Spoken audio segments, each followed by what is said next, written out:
Rockies looking for a sweep tonight at Miller Park in Milwaukee, as the first 2 days of the 2015 campaign could not have gone any better.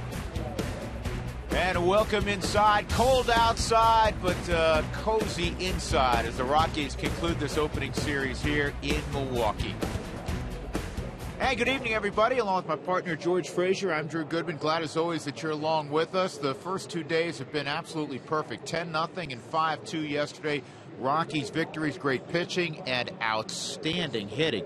Doubles everywhere we look. Everywhere we look, there's been doubles, and you hadn't had to worry about anybody catching it because there's stellar defense everywhere, too. But these guys have swung the bat, 15 runs.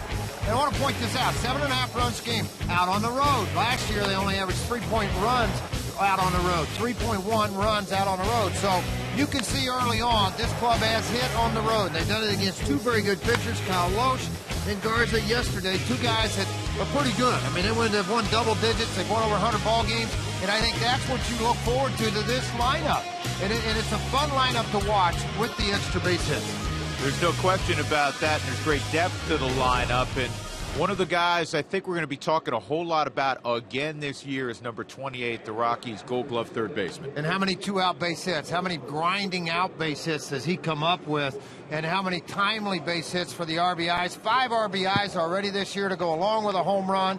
And you look at what he has accomplished on the offensive side of things, just watching him take batting practice, working on situations and what he's trying to do on certain pitches that are thrown. This is a special player. Go along with a very special lineup. Well, think about this. Out on the road last year, the Rockies won only 21 games. It was their worst season away from Coors Field or even Old Mile High Stadium in their history. So they have a chance to open with a sweep this year.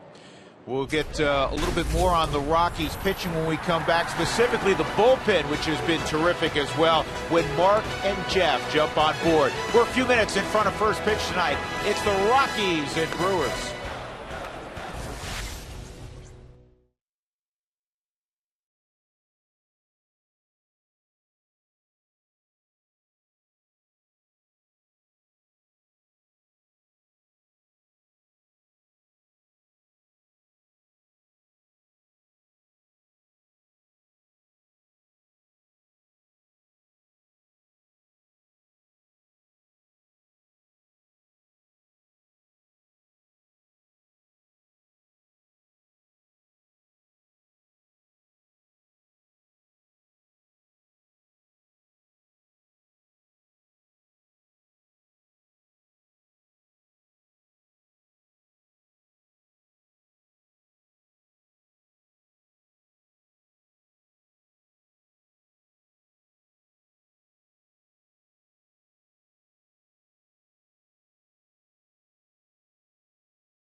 1-1. They scored 20 runs. This is their third and final game this season. They've won both so far, and they've scored 15 runs. Welcome back near the Rockies dugout. Mark Stout and Jeff Houston. Drew and George talking about the offense. We want to talk about the pitching, and we're going to look at the bullpen. The bullpen, 5 clean innings in these first 2 wins. Yeah, and that's a really great sign because it all starts, quite honestly, with the starting pitching, because they've set a club record at 13 scoreless to start a season. So it allows the bullpen to come out and do what they've done. They've used only 5 pitchers in those 5 innings, a little over 60 pitches, 64 pitches, so about 12 per guy that comes out there, and it all starts on opening day. Welcome back, Rafael Bedcourt, after a year and a half. That was good to see. Christian Friedrich finishes that ball game off. But yesterday, much closer game, so Walt Weiss had to mix and match, but he still only used 3 guys. First, it was Boone Logan. Then it was Adam Ottavino on that nasty slider. And, of course, LaTroy Hawkins coming in with his first save. That is key when you can use your bullpen like you want to if you're Walt Weiss, not because you have to and you're asking these guys to pick up 8 to 10 innings in just 2 ball games. Kendrick and Lyles, the starters in the previous 2 with victories. Eddie Butler goes tonight. Well, Eddie should just take a playbook from what he's seen the past 2 nights with Jordan and Kyle Kendrick. Go out there, pound the strike zone, make sure you use your off-speed pitch. So Eddie Butler will make his debut this season for the Rockies. Did get a win last year. We'll see if he can follow suit in the previous 2 games. We are ready to see if the Rockies can bring out the brooms against the Brewers. Can they sweep the initial series of the season?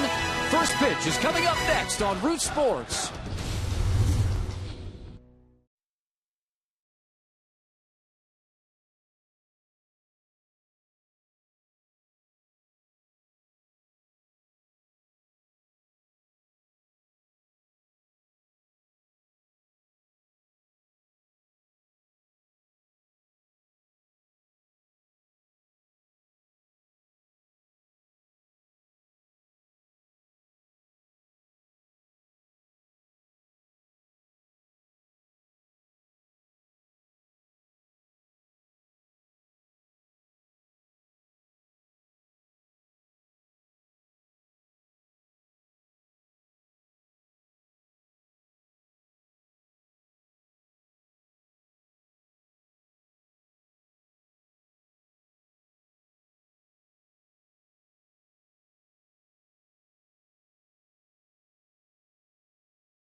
All on Root Sports is brought to you by your hometown Toyota stores. Let's go places.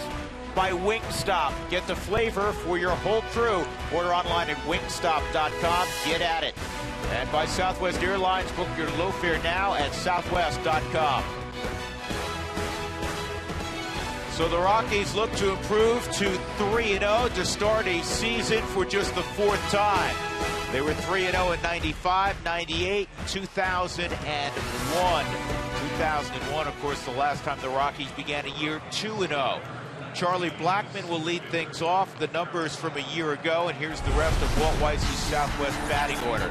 It rings familiar. It's the same as what we saw the first 2 days, though at about 4 o'clock, it was different. Willeen Rosario was in there, but Justin Morneau took batting practice underneath before coming out on the field and said, I'm ready to go. So Walt changed the lineup and removed Willeen from first base. And Morneau has good numbers, as you see in his career, against Willie Peralta.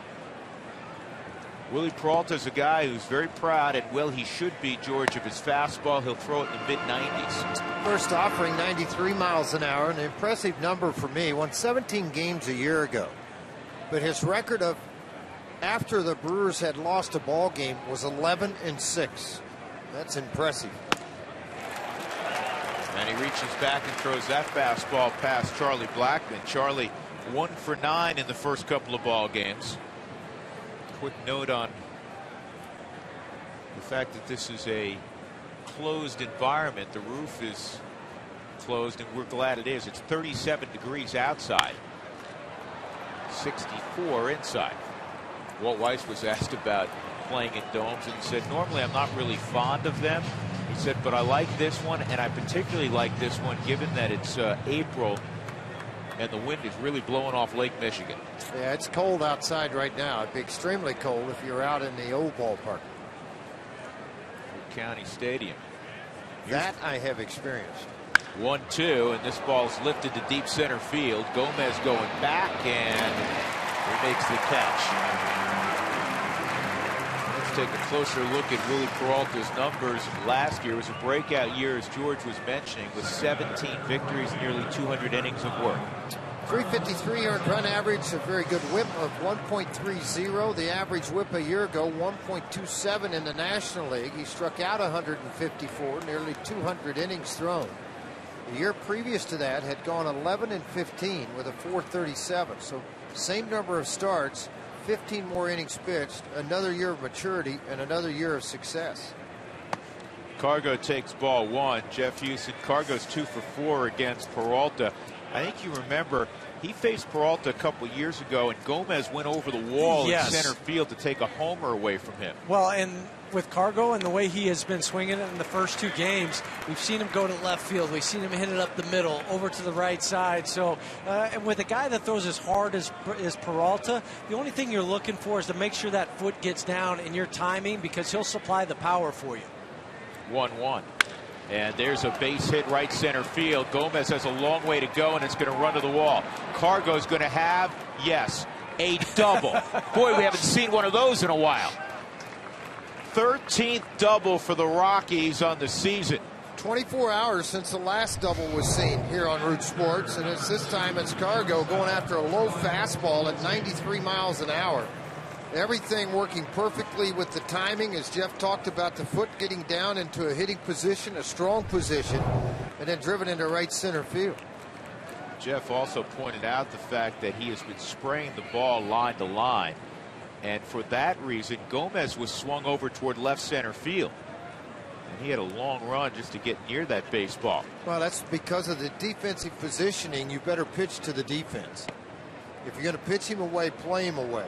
But then you make a mistake middle half in, and they hit the ball out to right center field. Longer chase for you. Troy Tulowitzki in his career has worn out the Brewers. He has 170 official at bats. He has 70 hits, which computes to a .412 average. And that misses 2-0. But those are the pitches they've been laying off to get into a better hitter's count. Instead of swinging at that, maybe flailing at it, you're 1-1. Now Tulo's sitting 2-0. And that's where the patience and they've really noticed in the first 2 games from the Rockies hitters. First 15 pitches against Peralta averaged near 330. 3-0.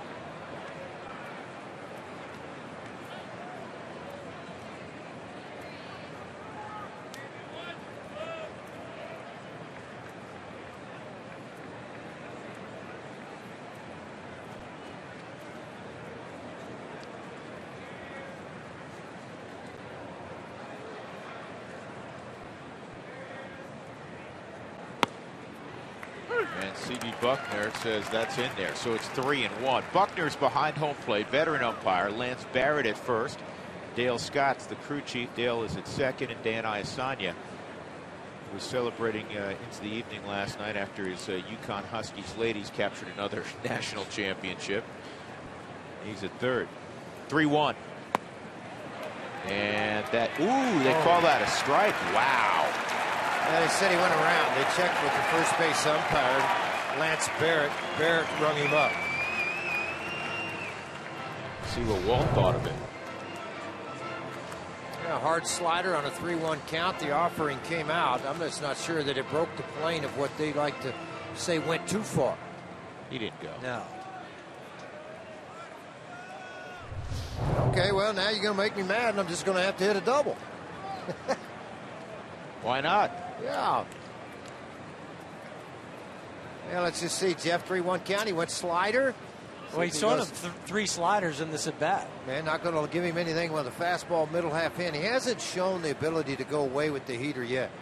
He went to it again. And he's going to get a pop up on the right side. Lynn makes the catch. Turns into a huge check swing. Well, the Rockies doubles, 12 in the first 2 games. Here's where they all landed. And again, they went line to line. It's impressive because a lot of those doubles on the left side of second base, again, hit by right-handed hitters and left-handed. I think Corey Dickerson hit the one down the line. Gonzalez had gone to the opposite field. Morneau, his one hit was to the opposite field for a double. 2 outs. Gonzalez at second. Justin Morneau with terrific numbers against Willie Peralta, 6 for 11. Well, it was a tough night at the office for Morneau last night. He got a bad read on the ball hit by Arenado. Really should have scored easily. And then going back to the bag at third, he gets hit in the neck with the throw and also did a face plant. He stayed in the game for another inning and then came out late. And I know last night they were really checking his neck. I was more concerned about a possible concussion with his chin hitting the ground so hard. He did a Matt Holliday. Yes. Here's the 2-0.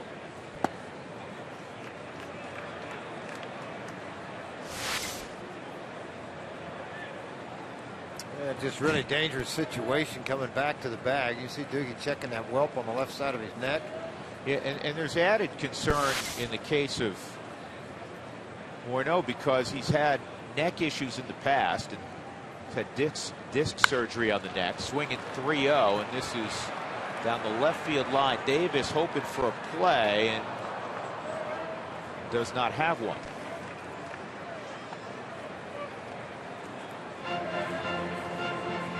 Morneau hit some balls hard the first couple of games, was without a hit until his final AB yesterday, and he doubled to left center field.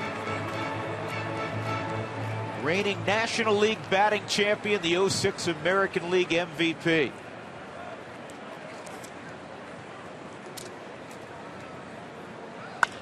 And this is in the air to Davis, a more conventional looking play, and he makes the catch. So the Rockies will leave Carlos at second base. See Milwaukee on offense when we come back.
Brewers, Eddie Butler making his 2015 debut. He pitched in only 3 ball games last year. Carlos Gomez will lead things off for Ron Renicky as we take a look at the rest of the Southwest batting order for the Brewers. Jonathan Lucroy will bat second. He's looking for his first hit of the season. Adam Lind, Aramis Ramirez, Chris Davis, 3, 4, and 5. Again, it's Gerardo Parra in right as they're giving another day off to Ryan Braun, who had to come out of game 1 with a slight rib cage strain. They're off tomorrow before they play the Pirates here. So it gives Ron Renicky an opportunity to stay away from Braun for 3 days. They do say he's available. There are the numbers last year on Eddie Butler. Well, you can see it. 7 walks is something that jumps out at you in the number of innings pitched at 16. He knows he has better command than that. His first 2 years in minor league baseball, he was 16-6. Last year, bouncing between Double-A in the big leagues and the disabled list. He combined 6-10 with an ERA over 4. Now, all the rating services, you look at the prospects list coming into 2015, all of them have Eddie ranked in the top 100, starting with Baseball America at 77, MLB.com at 35, and Baseball Prospectus at 64. The talent's there. It's translated to the field on a consistent basis. Here's a 2-0, and somebody put the fireworks off a little prematurely. I think somebody hit the wrong button.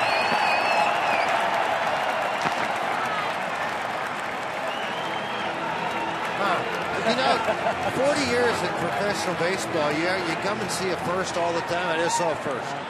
Indoor stadium fireworks, number 1. Number 2, going off in the first inning. Well, we've seen the sprinklers different times all of a sudden go off. I've never seen fireworks in the middle of the game go off. So here's the 2-0.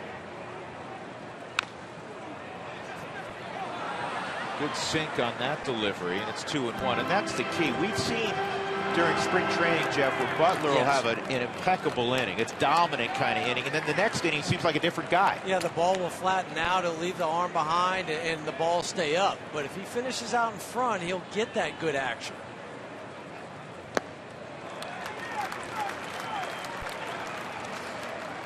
Talking to Steve Foster before the ball game, the Rockies' new pitching coach, and one of the big keys for any young pitcher, but in particular Butler, when there's adversity, how does he handle it?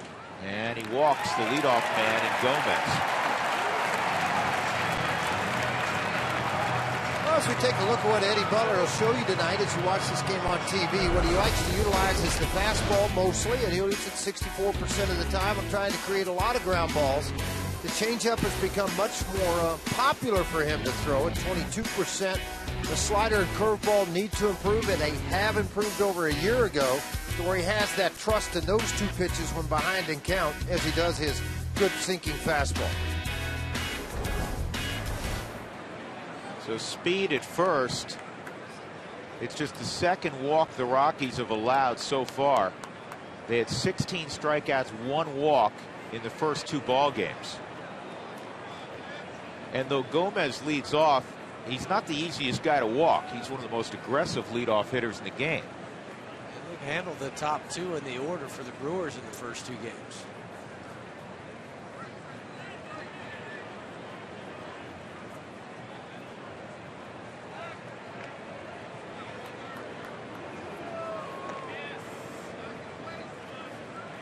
Butler out of Radford University in Virginia.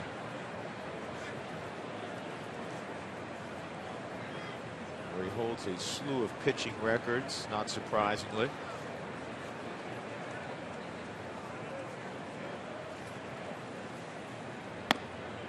And that pitch in there at 94 for strike 1 on Lucroy. With so much speed at first base, 74 total stolen bases the last 2 years with Gomez. A year ago he had 34, the year of that 40. Is that as a catcher, make sure you know, and I'm sure Nick's thinking this too. It's early in the ball game. I need to get strikes out of this kid. You know, I'm not going to get a big hurry, block my umpire from seeing if I jump up too quick. This could be 2. Wasn't hit that hard. Rockies still turn it over. Nicely done. And that is huge for Eddie Butler. Fourth double play already turned by the Rockies this year. Let's take a look at the rest of that outstanding defense. They've been clean thus far. Dickerson, Blackman, Cargo in the outfield.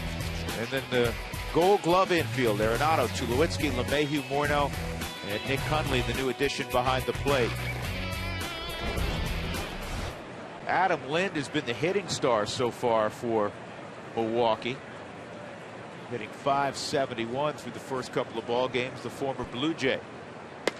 Go back to that double play. It wasn't hit all that hard, but it's the feed from Troy and where he gives it to DJ. Notice it's on the back side of the bag, so he doesn't have to worry about that runner sliding into him. Just perfect execution. That catches the bottom of the outside corner, and it's 1-1.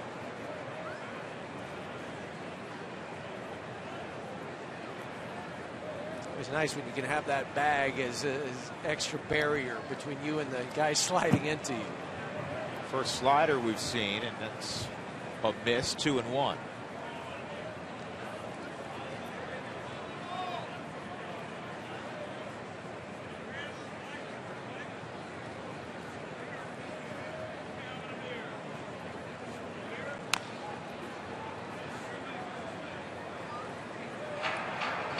Lynn didn't like that swing or how it sounded.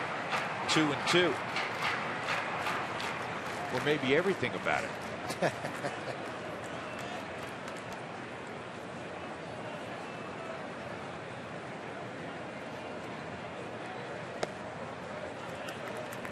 Three and two.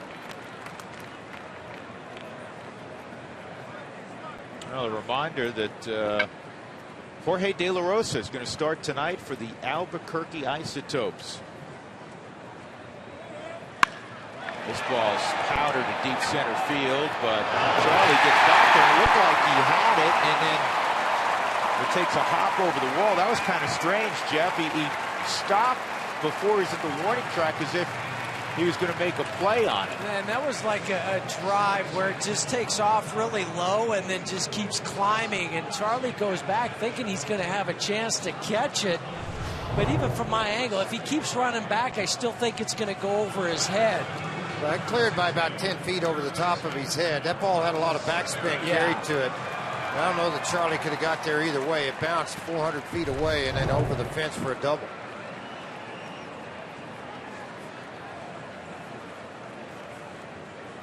So Ramos Ramirez, the 36-year-old, comes up. Rockies put the shift on, and Arenado has it, and that's all for the Brewers in the first. Eddie Butler gets a double play ground ball, which helped out considerably.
To lead things off for the Rockies, let's take a look at some early season numbers. The combination of Nolan Arenado and Troy Tulowitzki, 10 for 20, 6 extra base hits. They've driven in 7. You know, when camp breaks in March, it really doesn't matter what you hit. Tulowitzki had a huge March, 5 home runs down in Scottsdale for Nolan Arenado, but everything gets wiped clean. You may have a feel-good thought in your head about what took place, but then you have to go out and do it for real. And these two guys have out of the gate, which helps immensely. This is a pop-up for Jeanette on the right side.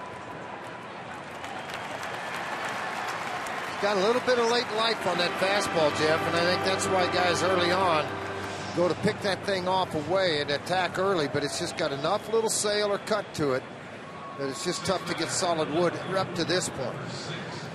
Yeah, and the ball's not going down in the trajectory you think it might, so you'll start your swing going towards it, but then you'll catch the underneath side of the baseball.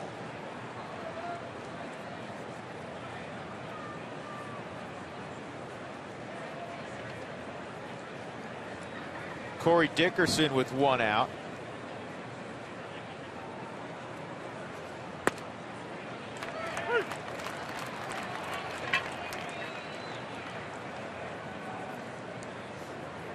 Corey's 4 for 7 against Peralta with a home run.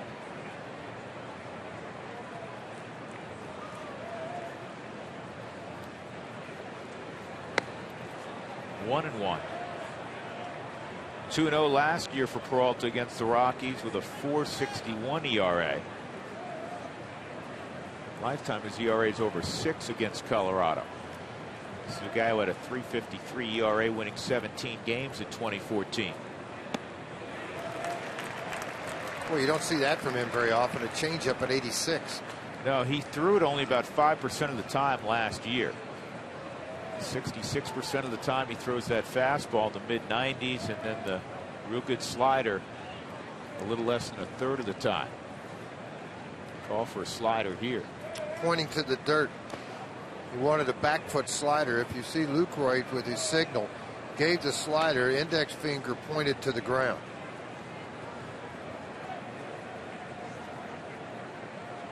A lot of times when you give signals, and we'll peek in there again on a 2-2 count.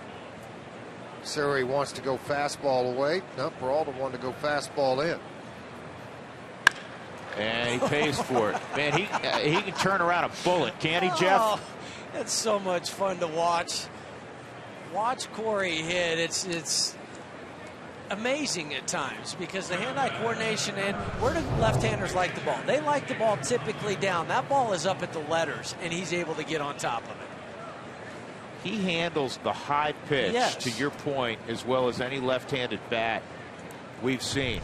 And hit it hard. It's not just a flare job over the infielder. That was a rocket.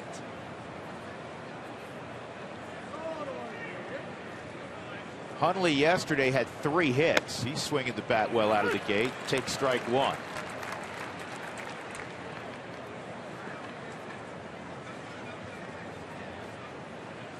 The stats from last year, a combination of his work with the Padres and then the Baltimore Orioles. So Nick was in the postseason last year, division series.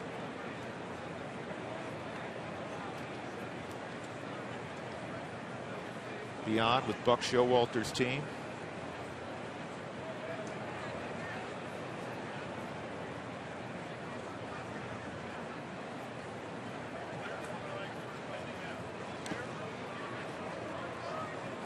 Lucroy again with a good block. Talking to Billy Schroeder, our counterpart with Milwaukee, longtime catcher here at the Brewers, outstanding analyst along with Brian Anderson for the Brewers. There's Billy, and he was saying a couple of years ago he really struggled, talking about Lucroy blocking the baseball, but he improved immensely last year, and we've seen in this series he has prevented the Rockies from moving up now about 3 or 4 times, Jeff. Well, it's just a lot of hard work. I mean, there's no magic formula. It's just taking balls off your chest during spring training and learning how to do it. Well, I have discovered. There goes Dickerson, and Lucroy's throws on the bag, and again. I have discovered that a lot of players like to work on what they're good at, not what they're bad at. Lucroy just the opposite of that. See the jump here from Corey Dickerson. Head down, throw on the money, and it couldn't have been placed any better at second base. Not swung on at all by Nick Hundley, which I don't think the hit and run was on, even though Corey was looking back an awful lot towards the home plate area. Yeah, why would that be, Jeff? That wasn't just one glance, that was two long glances. Well, that's going to be one of those questions we might have to ask after the game, because I'm just looking at Corey down here in the dugout. He kind of looked, did I miss a sign? Was it just a straight steal? What's going on? And for looking back twice, that leads me to believe it was a hit and run. Well, Jeff, you ran the bases a lot more than I did. I had one stolen base attempt, and that was on purpose to get thrown out, so Denier could have the leadoff. But when you look at guys, there's one, two. Yeah. Two looks back typically tells me the hit and run is on, because as a base stealer, I was always taught and heard base runners talk about it. Run to your target, keep your head on line when you have a straight steal on. Now, the hit and run, look back to see if the ball's hit. Well, one of two things happened. Either the hit and run was on, or the hit and run wasn't on, but he thought it was on. Yes.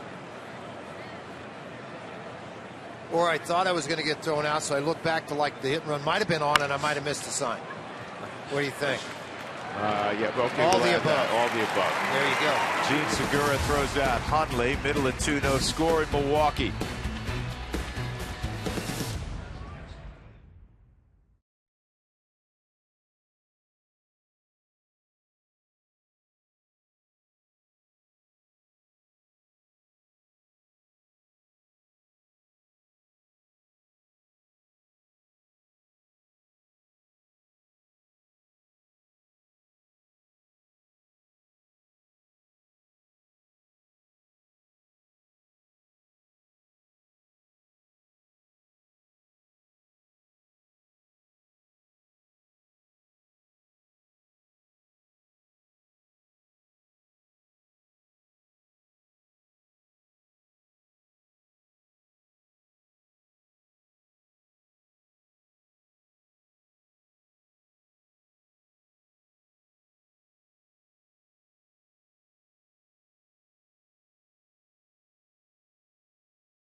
For the second, he made 3 starts last year. This is his 4th with a new catcher, Nick Hundley. I think we're pretty much on the same page, and even if we're not, I can kind of figure out why he's wanting that, and afterwards I can go talk to him and say, hey, in that situation, why were you thinking that pitch? Because this is what I was thinking. So I think to have that where he has a definite plan of how to attack guys, and he has a reason behind it. So, guys, he's got a good rapport with the new catcher, who's a veteran, and also Kyle Kendrick has kind of taken him under his wings and has been able to mentor him. They've gone to each other. Kendrick told me that today. I was just wondering, George and Jeff, who did you go to when you first got into the big leagues when you were young players? Go ahead, Jeff. Well, mine was Tom Foley, who is now the bench coach for Tampa Bay. Tom was with me in Montreal, and we played the same positions. He was a utility guy, second base, shortstop, hit left-handed, and he just really showed me the ropes along the way. Yeah, probably early on, Ted Simmons was the starting catcher for the Cardinals, and then about that first month after being called up, Jim Kopp played a huge role in me continuing to even play the game. So that was had a couple of good ones. 2-0 on Chris Davis. Rockies have the shift on. It's fouled off. I think it's key for any young player to have a mentor when they come up. Well, and it's key for me, too. And it's changed a lot, Jeff, but I know when you came up, particularly when I did, the veterans really gave you a hard time. Yes. You know, get my suitcase, bring it to my room, all the little things you don't want to do. Today, the game's changed a little bit. I mean, LaTroy will do it at times, but a lot of that has changed, but it was done in fun. And you also felt confident being able to go to that veteran and ask questions about the game and sit and visit with him about it. And it was open conversation. And I think today, at times, there's so much going on. It's great when you have a Kendrick around. It's great when you have a LaTroy that you can go tap into. Inside 3-2.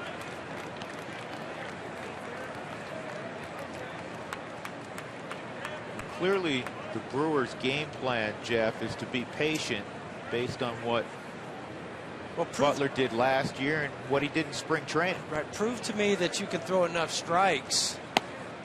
That's low. It's 2 walks and 5 batters. Rockies fans, you can join the conversation again this season. Send us your thoughts, photos, and questions via your favorite social media platform. Use the hashtag Toyota Talk, and we'll show some of your Toyota Talk comments throughout the ball game. For Davis to first. Here comes Gerardo Parra. Gomez walked in the bottom of the first. Butler got out of it, inducing a 6-4-3 double play off the bat of Jonathan Lucroy.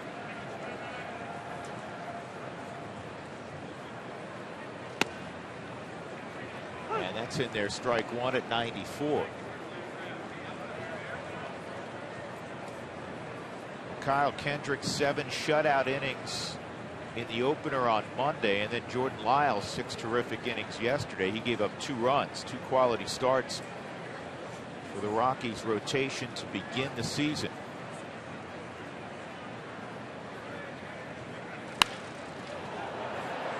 Well, you can see when he's in the zone, even when it's a hitter's count. That wasn't a hitter's count, that was 0-1. But we've seen some 2-0 counts and tardy swings, which tells you there's a lot of life. Well, there's life, there's velocity, it's everything about it. I think it's about making the pitch to start the at-bat off is what it is. And I think once Eddie starts to accomplish that consistently, as he did against Kershaw in spring training, where he just blew away the Dodgers for 3 innings. This is nubbed to third. Arenado, great pickup, and he's going to get the force. That had so much English on it. And it's huge, Jeff, that once he was able to come up with that, and I don't know how many guys would come up with it, that he was still able to go to second. And, of course, Davis had to freeze, which did help out. I thought he was going across the diamond. Well, he's smart. He realizes that Davis doesn't know if the ball's going to be caught in the air, so he had a little bit of time. And then DJ acting like a first baseman. Not saying, I'm going to try to turn this where I'd come off the bag, anything. I'm going to make sure we get that lead runner.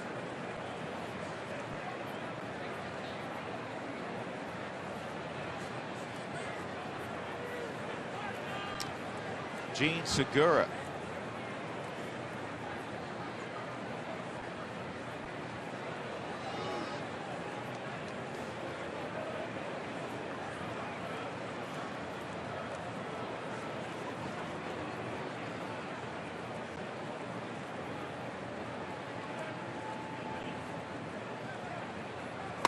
Inside. Scary moment last night for Gene Segura. It was a changeup that got away from Jordan Lyles.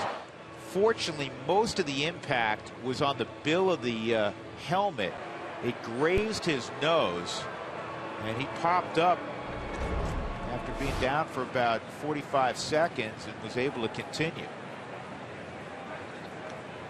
Last year, Segura, we talk about just an awful year. We talked about the tragedy. He lost his 9-month-old last year. He was standing in the dugout, and Ryan Braun took a practice swing and clipped him in the head. And he was out for a while with some concussion syndromes and a laceration. That begs the question, what are you doing taking a practice swing in the dugout? Well, I had this conversation I don't know if it was with Arenado or I forget who it was with before the ball game. And I'm shocked that more stuff like that doesn't happen, because guys do take swings all the time. You've seen guys take swings in the clubhouse. Now they look around, but you know, they have a bat in their hand. They're working on their swing. This is slowly hit to third. Nolan makes a good feed to DJ. 2 outs. At least in the clubhouse, you have more room down in the runway. Well, guys are particular about their gloves, as you well know, Huey. You were that way. And guys are particular about working on their swing. I remember Kaz Matsui used to, like he was a college kid, carry a backpack. It was one of those special backpacks we see the kids have now where there's room for a couple of bats. He'd take that into the hotel, and you'd see him out in the, you know, early in the morning taking practice swings in the pool area. Never know when that feeling might come along. Hey, I need a bat. I want to work on something. I never really had that problem. I did throw the ball against the pillow in the room, though. Did Trying you? to hunt for a release point on a slider? Sure I did. And I missed and put it through the wall and went on the other guy's head. He hit the other guy coming out of the shower in the other room. No, I'm just kidding. Looked like the Marx What do you Brothers. think, Dougie? Dougie, you think that happened, Dougie? The Marx Brothers movie broke out. Vuk and I played catch between 2:20 and 2:21 a.m. Yeah, absolutely. That's good to see Gorman Thomas here in the ballpark today. Stormin Gorman stopped by, longtime outfielder with the Milwaukee Brewers and former teammate. 45 home runs one year here in a Brewer uniform. Part of Harvey's Wall Bangers.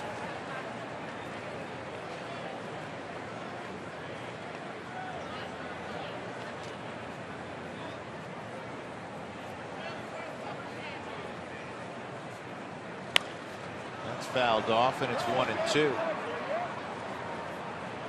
This is one of those important at-bats, too, from Butler's standpoint. If you can get Jeanette, you have the pitcher leading off the third inning. He was a career 093 hitter. Yeah, Willie swings like George used to. Hey, I hit 146. Well, you're better than him, then. 149, I think.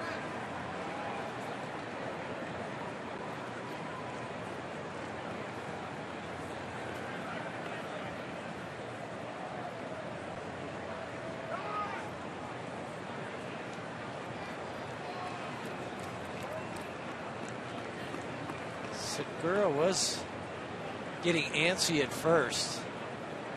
Freeze their feet. Yeah, with a 1-2 count right here, go ahead. I'm gonna really jump all over this hitter with 2 outs and a 1-2 count. I got 3 shots to get him out. Make a pitch and get him out. Here goes the runner, and the throw by Hundley is low. Stolen base for Segura.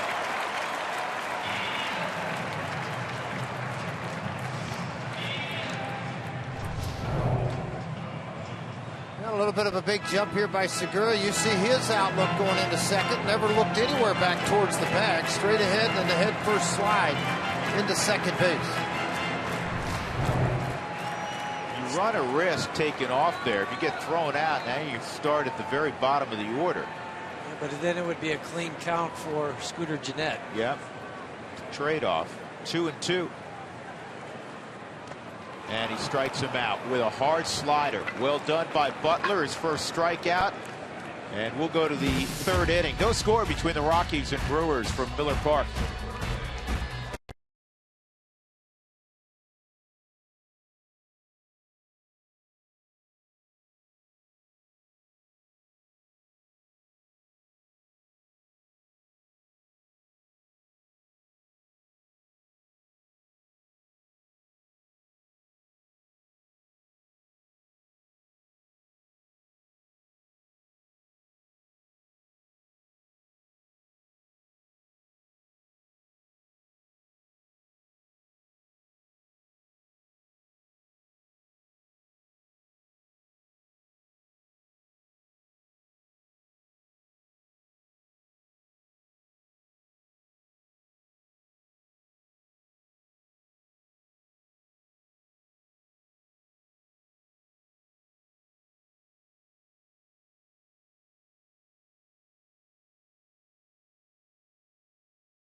Top of the third, Drew Goodman, George Frazier, Jeff Hewson, Mark Staff from Miller Park. Who wants tacos? When the Rockies score 7 or more runs, go to participating Colorado Taco Bell locations the next day.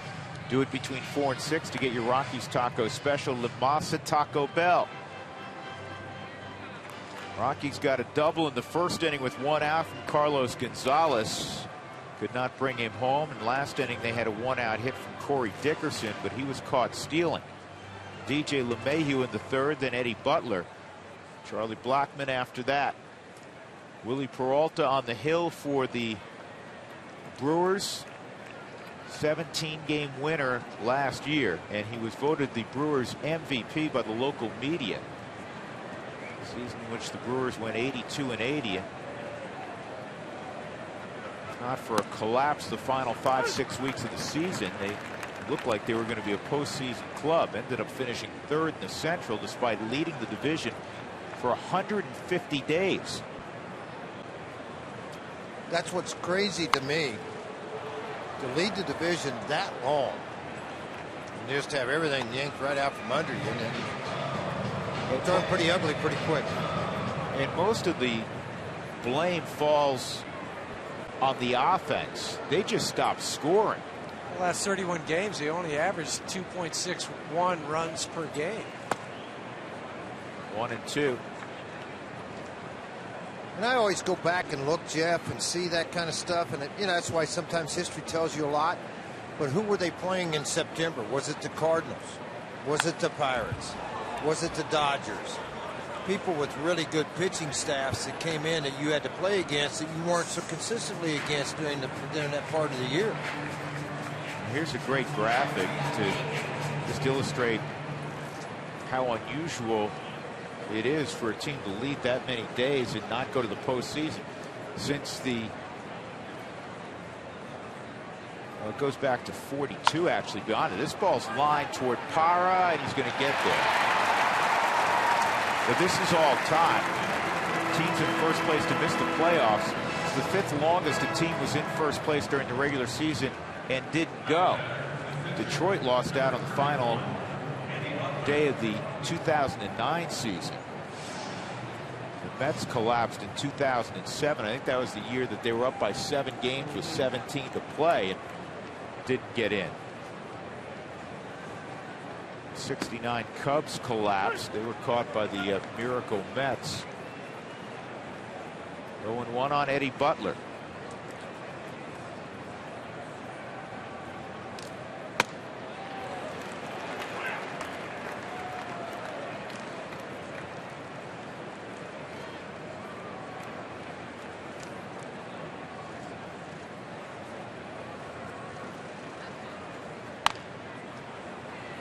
Well, Eddie got it in play. Almost took a hop over Adam Lynn. That would have been any fun. Well, all the fans on opening day, April 10th, you will receive a 2015 Rockies magnet schedule, all courtesy of King Supers. Tickets for the ball game and the rest of the weekend, April 11th to 12th, they're still available, so make sure you pick up the phone or go to Rockies.com/tickets. 2 outs, nobody on. Charlie Blackmon hit a fly ball to the warning track in center field, leading off the ball game.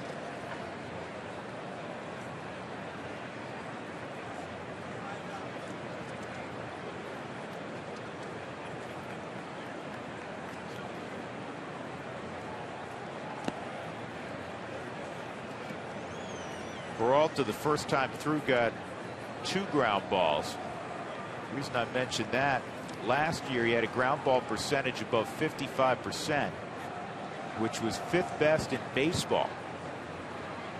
The leader surprised me. Dallas Keuchel.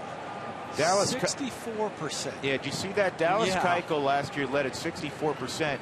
Dallas Keuchel twirled a beauty of a ball game for Houston in their opener. Pulling for him very hard. Known him since he was 3 years old. Went to school with my son all the way through. Played basketball. That's one of those guys that the radar can't measure the size of the heart of the toughness. It's 86, 89, but boy, he can really pitch. Great year last year.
The bottom of the third inning, with every challenge call, the Subaru eyesight review will determine the outcome. Love, it's what makes a Subaru a Subaru.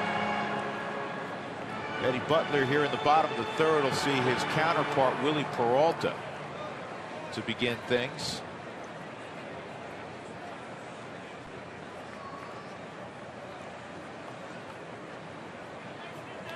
Probably one of the better sliders Eddie had thrown when he struck out Jeanette at the end of that last inning. Hard back foot slider, had great depth, velocity, a lot of deception to it. And allowed him to start off with a weak hitting Peralta here in the bottom of the third inning. That wasn't right. Well, yeah, well, I'll tell you one thing. Here's the way it worked. Well, of course, the game's changed so much now. You got to hear a lot of that the other day with Bob Uecker talking about it. But used to be fastball only to the starting pitcher. Now, relief pitcher, it's kind of the same thing. At least give him one to hit, then you can get crazy.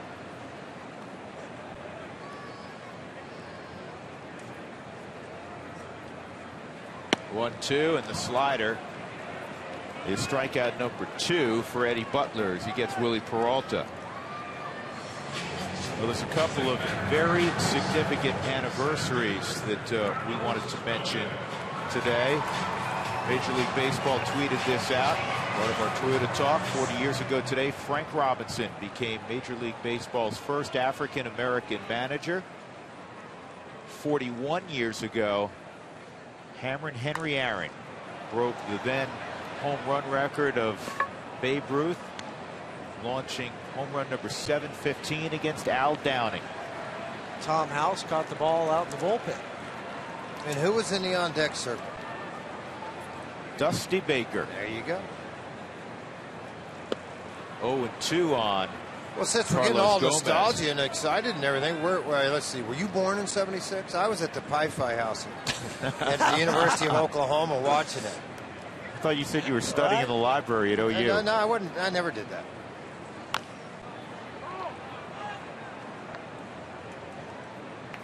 You got to remember, I went to school at the University of Oklahoma. Careful, they're employing you again. I don't want you to get in trouble. It's a great place. No, I'm just kidding. It was a great place. I've been there. It was a great time at the time when I was there. Some people still have a great time when they're there. They still do. Yeah, absolutely. It's amazing how you go 8-4, 9-3, and they want to fire you in football. Other people love to have you, but not at the University of Oklahoma. Bob Stoops get a little angry. Yeah, Bob Stoops done just fine. Yeah. 1-2 on Gomez. Good fastball. Strike 3. Painted the outside corner, Huey. Well, he's seen Gomez had seen a couple hard sliders, and now you paint on the corner like a Rembrandt. Strike 3. Take a seat. Well, it's all about I call it a freeze fastball. Because of those sliders, you just lock a hitter up. They just don't want to come at that with an aggressive swing, thinking it's going to be a slider that's going to break away from it. And the whole time you're just hoping you don't hear that strike call. You're saying, please say a ball, please say a ball. Starts out Lucroy with the slider in the dirt, ball 1. And I mean, from the hitter's perspective, when you're in that box and that pitcher makes a pitch like that.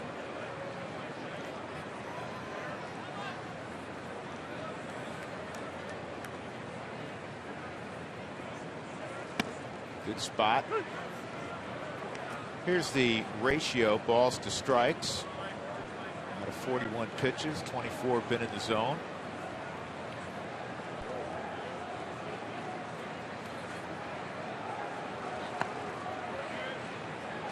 Well, that's what you find out at this level and even at AAA. Guys don't chase certain pitches. As you would think at times that, why did he not swing at that? Well, at this level they don't. If it's a nasty pitch or a heavy sink and they see it below a certain area, they lay off and it ends up being a ball. It's all part of the maturity process when you first come up. Steve Foster looking on, 2-1 on Lucroy. And that's a changeup. Both of those pitches look like they're changeups, even though you're seeing, 90 miles an hour.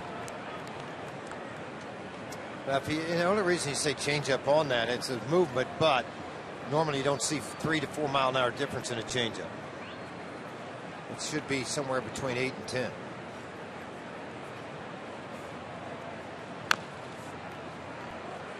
See, that's the good sinking fastball you described, George. That's a 95. He's sitting dead red there in a 3-1 count, and he barely gets a piece of it. Well, it's got the heavy sink on the backside of it, so as it's coming into the plate, you got to take a swing at it, feel like you can. I think Lucroy, too, yet to get a hit on this young season. He's going to chase a few things.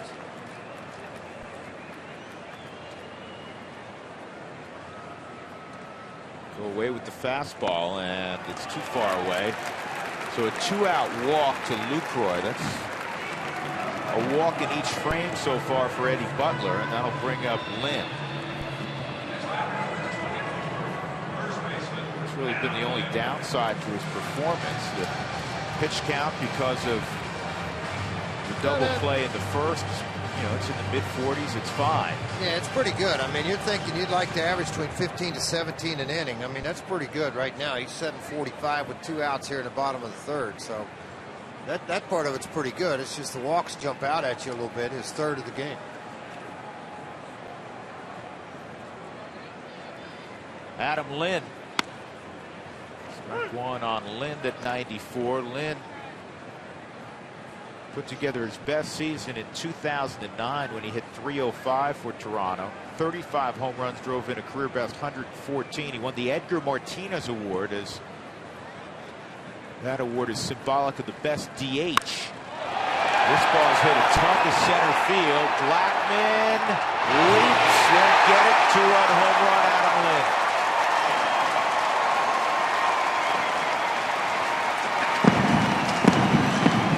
Milwaukee has the first lead of the series for them. Their hottest hitter of this young season, Adam Lynn, had hit a double into left center field and has that type of power. Lucroy got on with the 2-out walk, and then this fastball, the sinker at 88 miles an hour, flat and stayed out over the middle of the plate and hit it well out of the reach of everyone in a dead center field 400 feet away. 2-out walks are like leadoff walks, Jeff. They typically come back to haunt you. Well, and then you've got a left-handed hitter that's hitting over 329 in the last 2 years against right-handed pitching.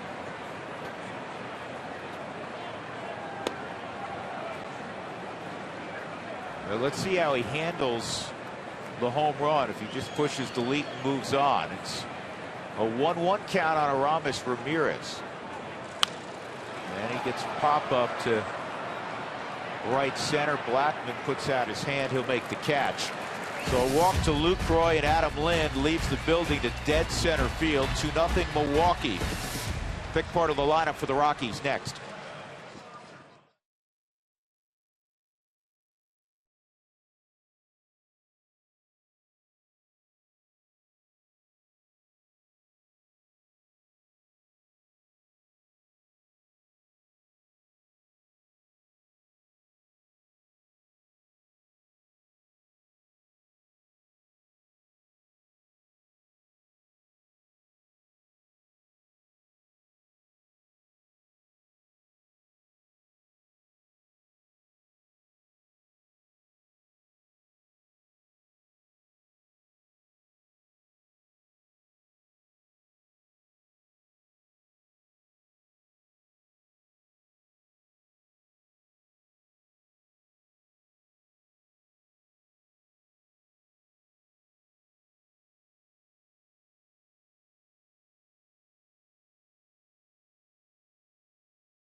And we are all forward as the Rockies will entertain the Chicago Cubs. Join us here on Root Sports for a special 1-hour pregame show. That's at 1 o'clock Mountain Time. First pitch approximately 2:10. And the weather is supposed to be, fittingly, great. Typically is on opening day, 20th and Blake. 20th anniversary of Coors Field. You know, the Rockies, for the first time in the series, trailed down 2-0. Cargo will get his second look at Willie Peralta. He doubled to right center his first time up. Two-run home run from Adam Lind has given the Brewers the 2-0 advantage. Friday's partly sunny, 66 degrees. Saturday and Sunday, 73. So a good weekend for baseball in Denver.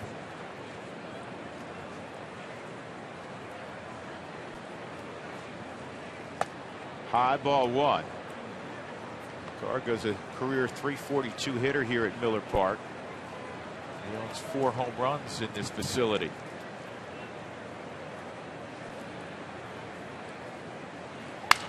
Back up the middle, barehanded grab by Peralta.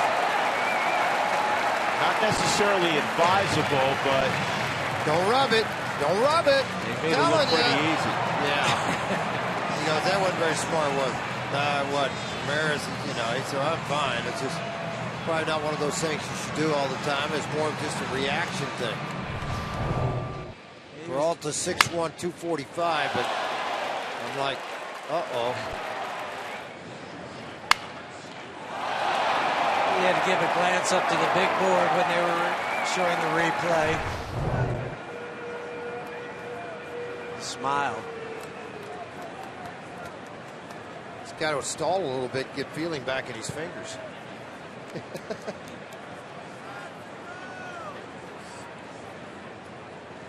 Tulowitzki, deep short. Segura makes the throw in time.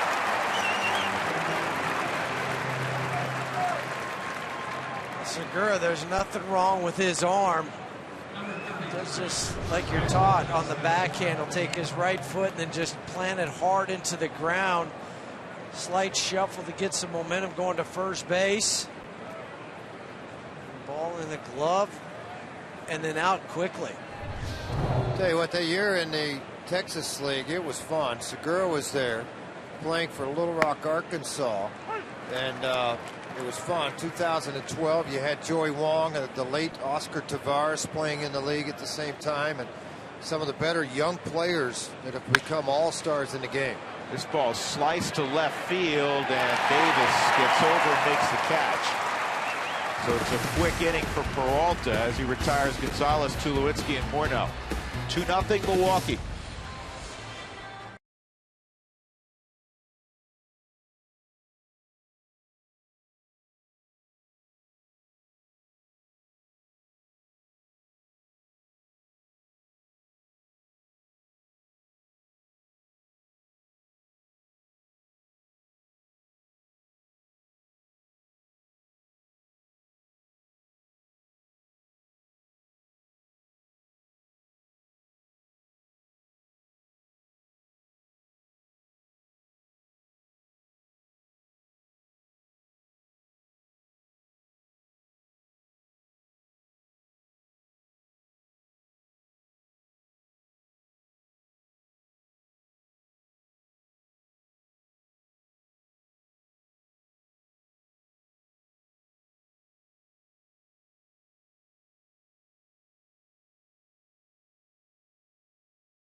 Root Sports is brought to you by the Ford Fusion. Power you want and good looks too. Ford, go further.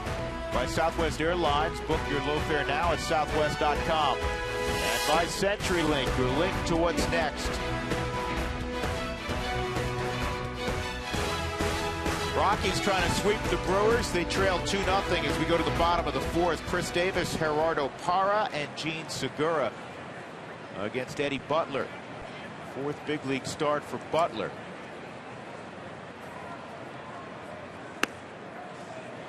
Adam Lind hit the 2-run home run last inning on a fastball.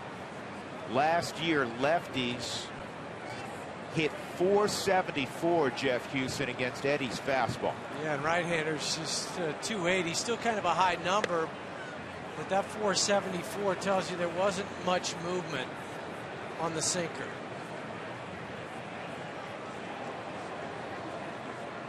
Three on the left side of the infield.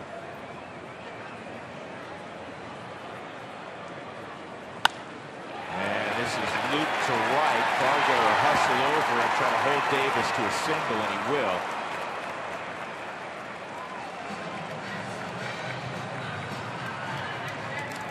The Rockies' upcoming home schedule is brought to you by Remax. It's just a 3-game set. First 3 at Coors Field in 2015. It's a Friday afternoon affair. Again, we're on the air an hour early with a special 1-hour pregame show here on Root Sports. Saturday, we're on at 5:30. And then on Sunday, it's a 1:30 pregame show. That's what's next, brought to you by Remax. Gerardo Parra grounded into a force out his first plate appearance. And he went around. Check him. Thank you. Dan Iasanya seeing what we saw. Hitters never think they went. Oh, no, never. Even if they make a complete swing. Gerardo, had you connected, you'd hit it in the second deck.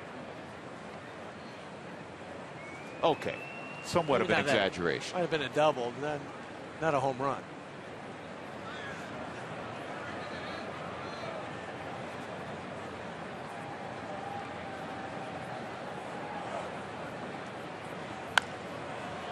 Out of play.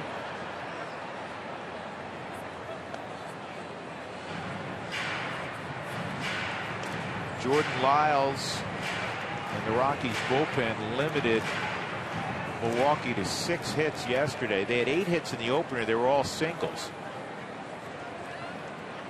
As much as the offense deserves high praise for what they've accomplished in the first 2 road games, so does the pitching staff.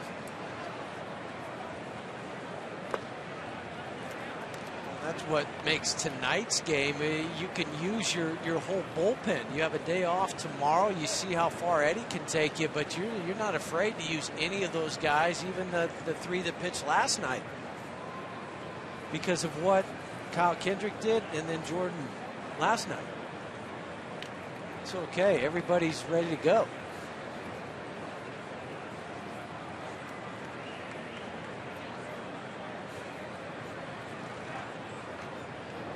Davis draws a throw. Segura on deck. 1 and 2 on Parra, the former Arizona Diamondback.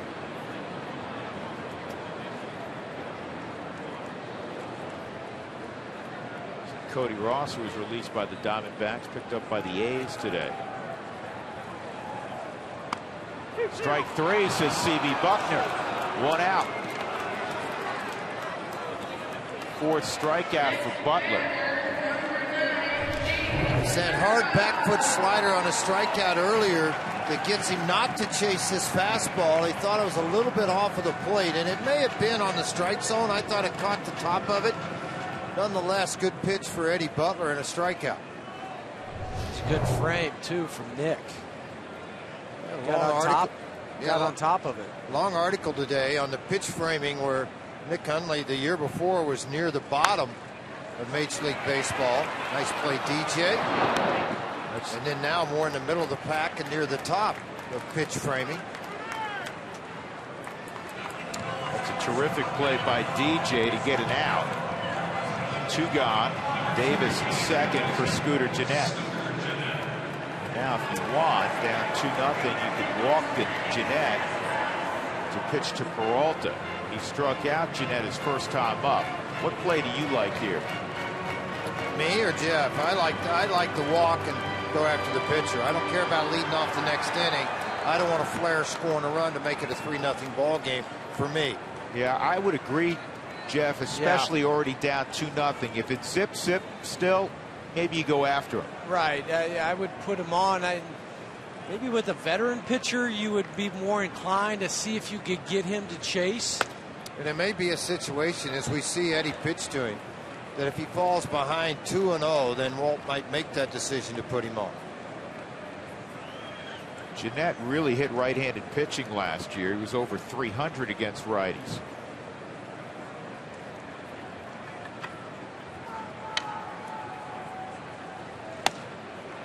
Well, now it's 2-0, and see if Nick peeks in that dugout. He just did. Well, they may feel like, too, that Eddie's stuff, if it's thrown over the plate, that Jeanette can't do anything with it.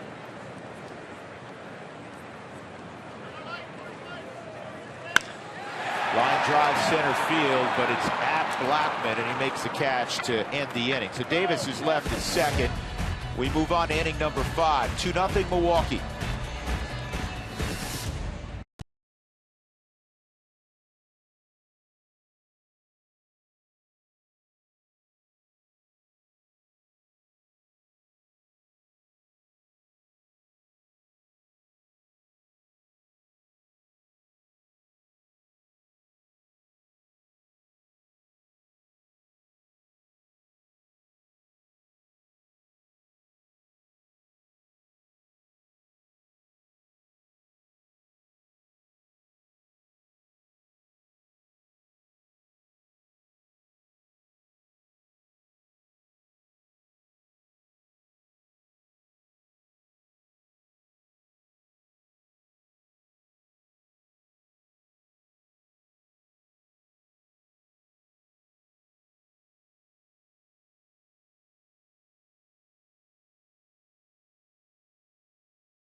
He's off to a great start this year. Let's go back to last year and show you our Root Sports stat pack on Nolan Arenado. 28-game hitting streak, a franchise best.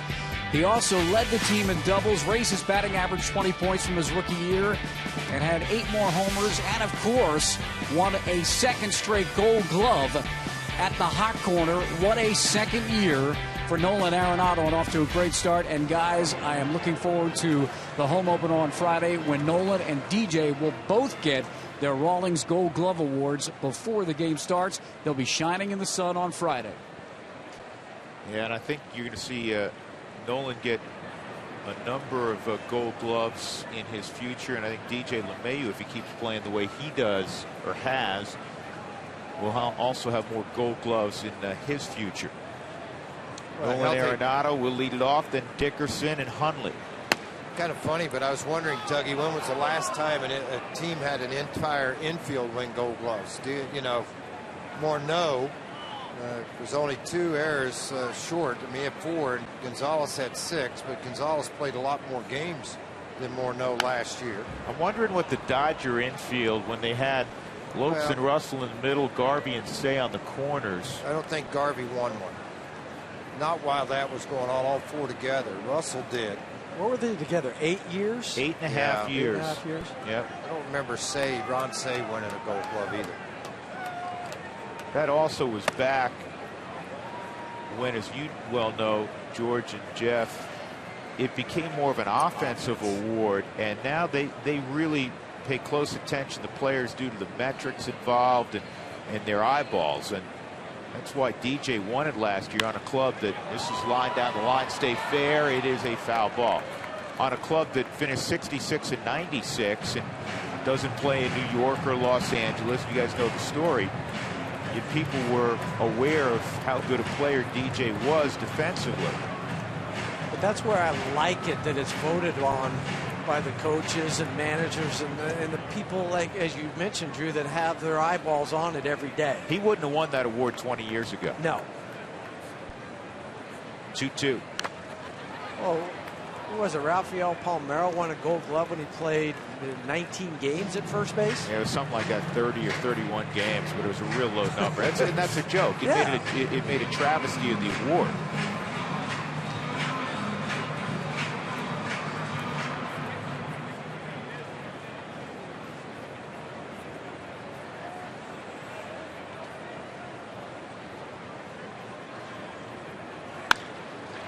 Ball's in the air to Parr in deep right center field. He can't get it.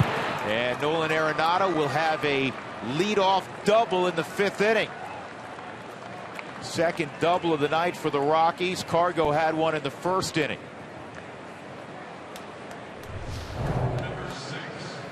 Just a wonderful job of hitting. Fastball away. Didn't try to do too much with it. Just take it to the opposite field. The head stays right on the pitch all the way throughout this ball being approached to home plate. Nice job of hitting for Nolan Arenado. A leadoff double, now capitalize with this. Well, Dickerson, who could tie it with one swing, is up there. He hammered a high fastball in the center field for a knock in the 2nd. 2 for 6 lifetime. That's on the ground. That'll move the runner to 3rd.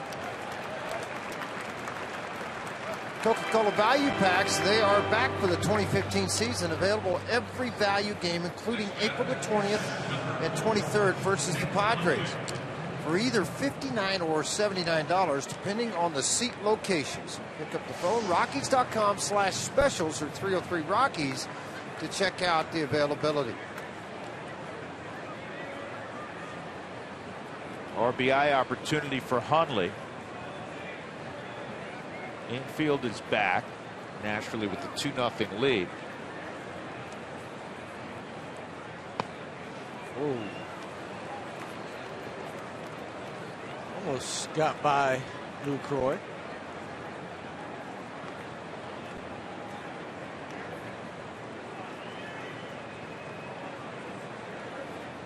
Rule of thumb for Arenado. Did you see it past the pitcher, Jeff? Yes. Just see the downward action. Anything from your eyes up, you have to freeze.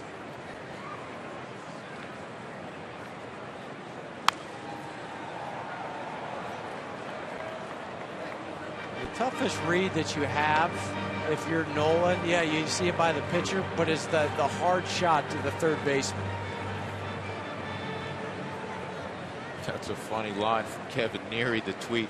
Well, that's a relief. I was getting worried the Rockies forgot how to hit doubles.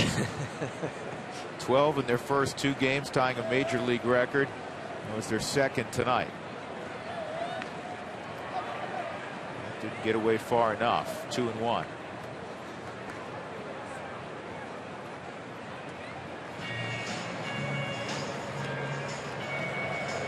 Another record the Rockies set, franchise record.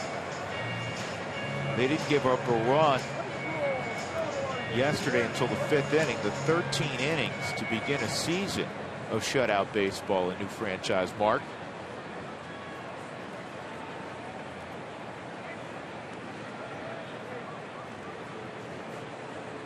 One out, Arenado at 3rd.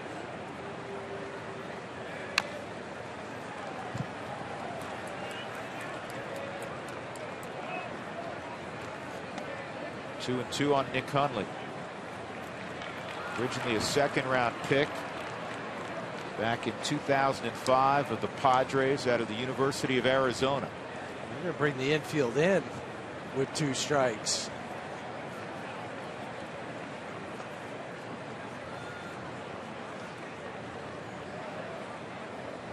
Not all the way in at 3 depth again. And Hundley has it knocked out by Ramirez. He's going to reach. But Arenado had to stay at third base. So it's an infield hit. And it's first and third with 1 out for DJ LeMahieu. Yeah, that's what I mentioned a moment ago. The hardest read, though, is for the guy at third base when it's hit to the third baseman. Nolan did the right thing and not going. Because if he comes up with it, he's so close to the grass, it's a short 90-foot throw to home, and there'd be a play. Instead, it's a base hit now, and you have first and third, and one of the best guys hitting out of the 8-hole in DJ LeMahieu.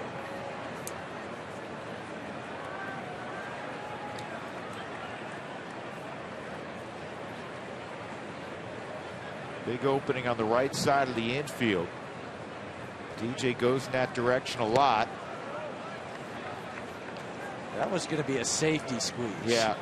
Was that on his own? Yes. He was just thinking how many he's going to push it towards first base. And then Nolan, once he sees it down, then you get your secondary lead, you see it down, and you go home.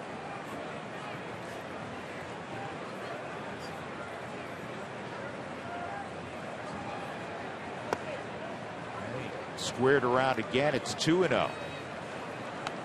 Ramirez is looking around like, what are you doing? He's looking in the dugout for help, looking all over the place. Not much good in giving out down there. Rockies trying to do anything they can in this situation to get that 1-run home at the very least with the pitcher on deck.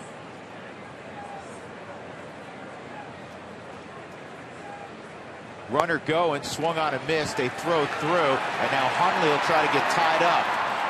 And Lind looking. Lind is going to be able to apply the tag, and Arenado did not break.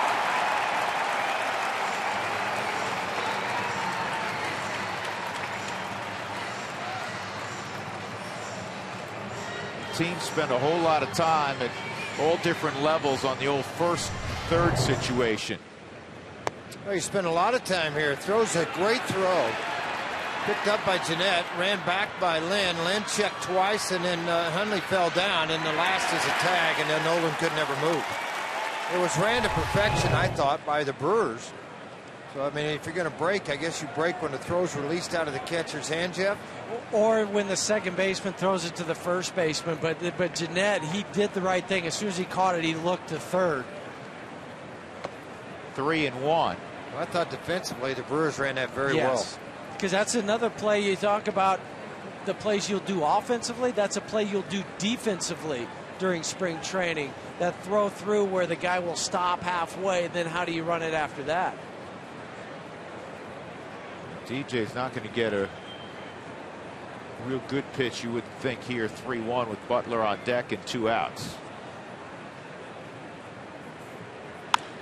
He did, and he burns him with a base hit. How do you like that? From my perspective, that's bad baseball on Milwaukee's part. You got a guy that seldom hits. He's only been in the big leagues for 3 starts.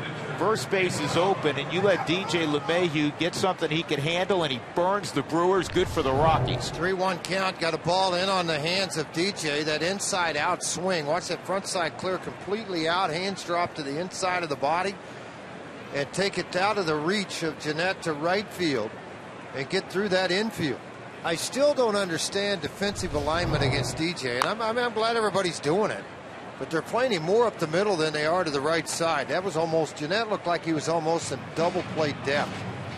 That's with a runner at third base. I'm glad they played it the way they did. I'm glad it worked out the way it did. It's just it's confusing sometimes to see it. Much farther to the right side now than what he was. The right side of second base than he ever was with DJ up. Now, how big an AB was that for DJ LeMahieu? It looks like the Rockies aren't going to score despite having a runner at third and 1 out. And LeMahieu punches one to right field for his initial RBI of 2015 and makes it a 2-1 ball game. And Peralta just threw his hands up in the air as DJ was running down the line. 36, wasn't it right, Dougie? 36 RBIs last year hitting out of the 8-hole, which led all 8-hole hitters in baseball in the National League. Yeah, I didn't understand, George, to your point, the alignment, because if you look at a spray chart, DJ wears out that hole. My deal is, if you're going to pitch to him, then play to it defensively correct. I thought he looked like he was like double play depth. I mean, it didn't even look right. Well, remember yesterday when there was a runner at second base and Scooter was holding the runner on instead of playing over in that hole? With nobody out in the shortstop, in my estimation, should have been the one holding the runner. And now you're forcing Peralta, and his Butler's kind of hacking away up there. You're forcing Peralta in another, 5, 6, 7 pitches this inning. 69 total so far in the game. And then even if he gets out, you have the top of the order leading off next inning. Yep.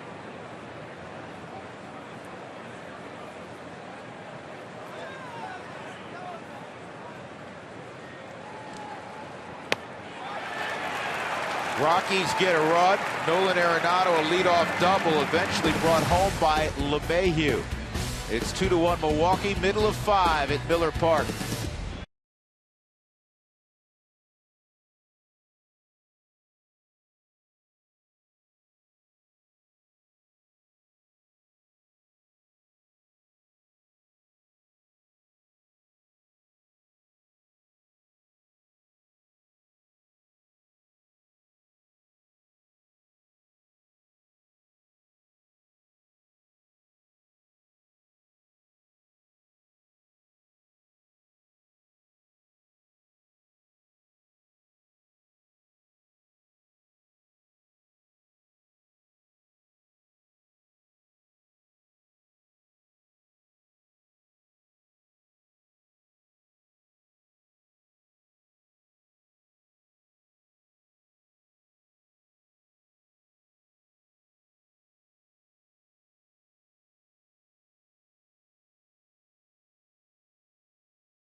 Recap.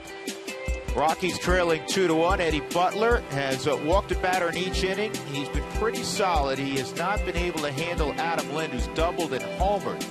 DJ LeMahieu a few minutes ago hit an RBI single to bring home Nolan Arenado, who had doubled earlier in the inning. If you're up to date, that's our first bank game recap with George Frazier, Jeff Houston, and Mark Stout. I'm Drew Goodman. Rockies trying to sweep the Brewers to begin the 2015 campaign. 9-1-2 for Milwaukee. Here in the bottom of the 5th inning, Willie Peralta, Carlos Gomez, and Jonathan Lucroy. Well, a while back, a couple of innings ago, we talked about infields all the way around winning a Gold Glove. Bench Morgan and Concepcion, 74-77, did it. And then Vina, Roland, and Renteria in 02 with the Cardinals, but never had all 4. We have a couple other footnotes for you. Rafael Palmeiro, we're talking about, the travesty of the Gold Glove at times in the past, no longer. Palmeiro that year in '99, Huey's former teammate, 28 games at first base, 128 as the DH, but he was deemed the best first baseman defensively. Well, maybe he was. He never made an error in those 128 ball games. He was DH. And sure. Huey, did you ever think of it that way? No, I guess I didn't. You are correct. I was just only thinking of the 28 that he actually donned the first baseman's glove. 1-2 on Willie Peralta. Strike 3. Well, I think earlier we mentioned that Jorge De La Rosa is going tonight. We meant Jorge's going tomorrow. It'd be hard for Jorge to go tonight for Albuquerque, George, because the AAA season doesn't begin till tomorrow. Well, then the AAA affiliate, the Albuquerque Isotopes, very excited for the Rockies organization to be there and involved in Albuquerque, has Jonathan Gray going tomorrow, but he'll obviously pick up the backside of Jorge De La Rosa. De La Rosa's not going to go, I wouldn't think, 4 or 5 innings, 6 innings tomorrow. 75 pitches. We'll see how deep it goes. If so, then Gray would go the next day. Yeah, they want to get around 75 pitches for De La Rosa. And Walt said if everything goes well, that would be his only start down there. Quickly a 2-strike count on Gomez, which would put him in line to make a start on the 14th. First time you need a 5th starter. Absolutely.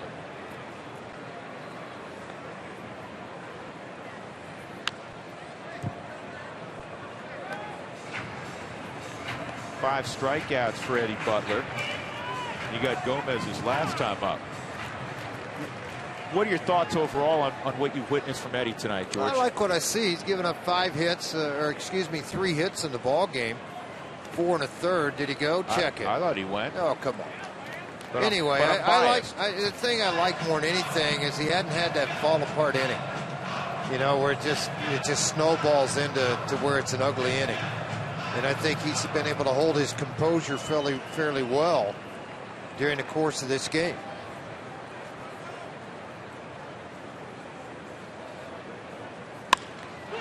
That pitch was up, and he got away with it. Gomez will hit this in the air to Charlie Blackmon. 2 outs. Well, there's another minor leaguer in the Rockies system that has a whole lot of credentials. Looks like he's going to have a very bright future. And David Dahl, Alabama high school star, tweeted out opening days tomorrow. Good luck to all my teammates and friends this season. Let's get this thing started. And you've seen Dahl in the minor leagues a little bit, George. This kid has 5 tools. Well, he really does. He's got great talent. We'll see where it takes him to get his first taste at Double-A pitching, where you'll run into some older guys that know what they're doing. And early April, little tough conditions. Keep that in mind, folks, when you see things or see some struggles in New Britain. It can be cold there in April. Drew, yep. You know, you've been up in that area. Drew grew up on the East Coast, but it can get chilly. Yeah, it's a little, George, it's a great point because it's a little different. This is looped down the right field line, foul. It's a little different than playing in the Texas League because the weather's much better this time of year in the Texas League. The Rockies moved from Tulsa, your hometown, to New Britain, where it could be very much like we saw today in the 30s, blustery, and I guarantee they ain't playing indoors in Double-A. No, they're not, and that's the big difference. In Tulsa, it's 75 degrees right now, and then New Britain's going to be a little chilly adjustment, but everybody's got to play in it, so go out and do the best you can. But things could really change when that weather heats up for that ball club. They got a pretty good club there. Murphy's starting the year there as a catcher. Dahl's there, Story's there, so it's it's going to be a decent ball club. Just see where it carries them as the season progresses. Should be 2 really solid rotations for the Rockies in New Britain and also Albuquerque. Well, I found out yesterday, Zach Wilson, Flondy has been sent to New Britain, so he'll be one of the starters there. 0-2 on Lucroy again. And this is playable. And foul ground for Morneau. Good 1-2-3 5th inning, especially after the Rockies score. Eddie Butler gets the Rockies right back on offense. Blackmon at the top of the order next.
Oakland Sports is brought to you by Mitsubishi. Mitsubishi Motors invites you to find your own lane.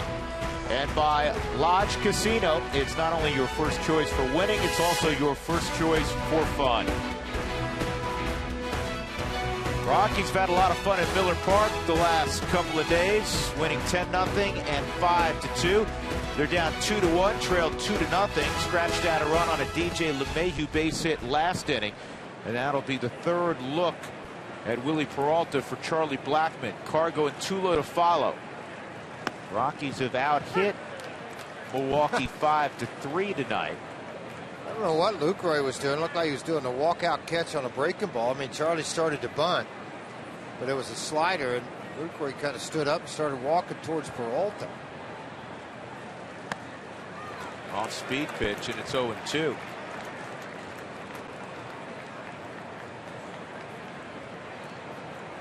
Charlie, a fly ball to deep center field and a ground ball to first.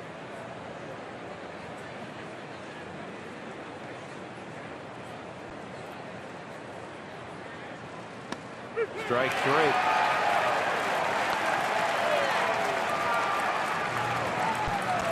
Charlie not very happy with this. You never see this much emotion out of Charlie. If we hopefully have replay this all the way through. And you just watch him. I mean, he just, you know, not going to hit that with that kind of a strike zone. I mean, just shaking his head.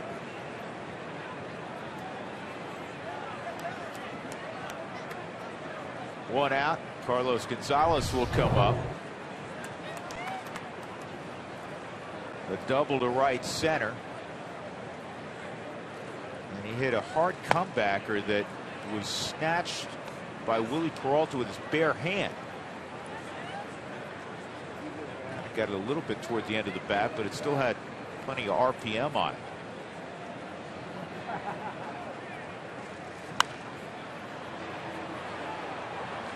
Going back to what Drew's talking about, Peralta's on the hill. It was off the end of the bat, but it's still a one-hopper hit right at him. He just barehanded it. Had a little smile to it. Had to wait on Lynn to get to first base and then make the throw over to get Carlos.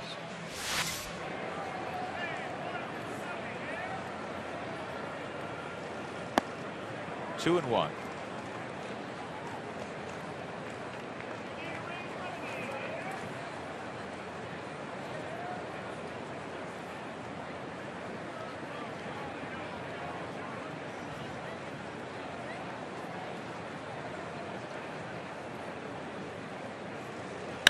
This ball is hit to deep left field. Davis going back, leaps, and he makes the catch. What a grab by Chris Davis.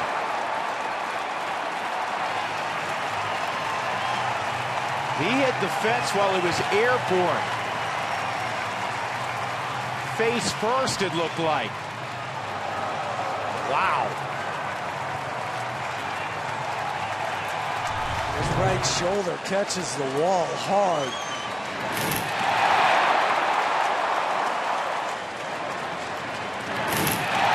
That's one heck of a play.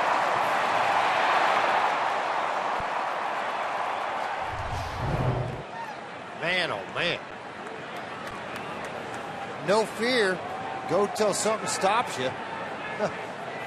Man, oh man, what a play. 2 outs. Here's Troy. And he lines it down the left field line. Yeah, more work for Davis. And Tulowitzki has yet another double. Tying run with 2 outs at second for Justin Morneau. 4th double of the year for Tulowitzki.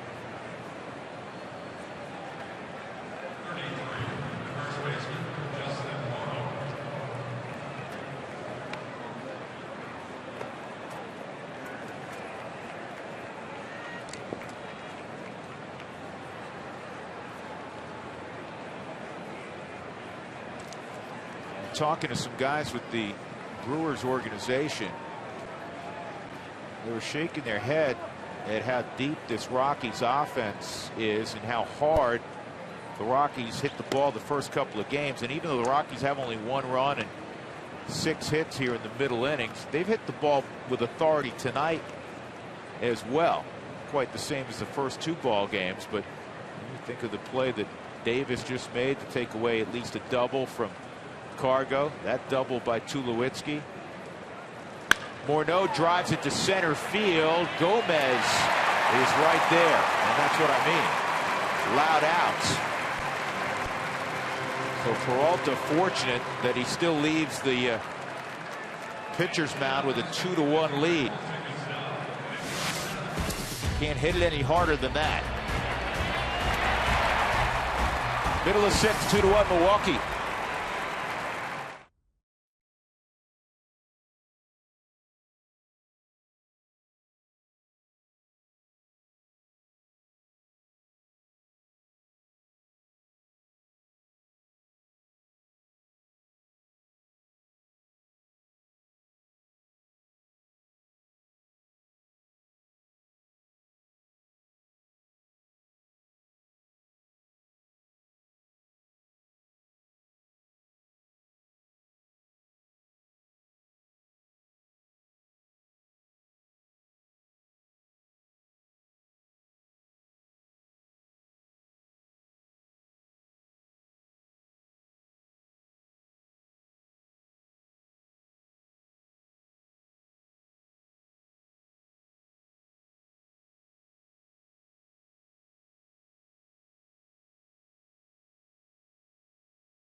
Trip is worth it. I don't know where he drove 9 hours from, but we're glad you're here at Miller Park with us. Rockies down 2-1, middle of the 6th. This was close early, then the Italian sausage took off and wins in 19.25, just off world record time here at Miller Park. Huey, he runs better than you ran. Yeah. Adam Lynn's been who was the guy problem. He's at the plate 1-0. Who was the guy that flipped the bat out there 3 or 4 Simon. times? Randall Simon. Yeah. I was kind of watching you in the camera box. Yeah, You were cheering. They were flying by me. They start right over to my left. Wait, and then, what are you saying? You don't think they're athletes? They're sausages, that, Drew. They're yes. sausages. They're not athletes. They're sausages. Slider misses 3-0. Don't disappoint the young children at home watching the sausage race.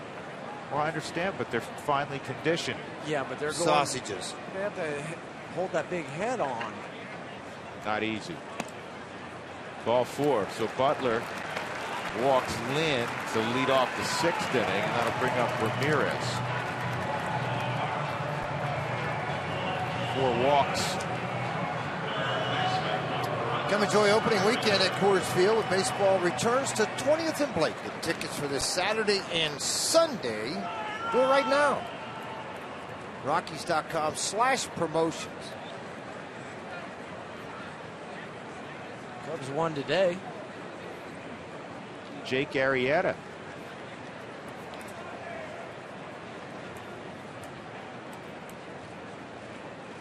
Former Rocky Matt Belisle got in his first ball game in a Cardinal uniform. 1 inning, 1 strikeout. Wish Matt good luck. Ramirez 0 for 2. Butler trying to get him to hit one on the ground. Turned that fastball over, but was well inside. 1-1 on Aramis.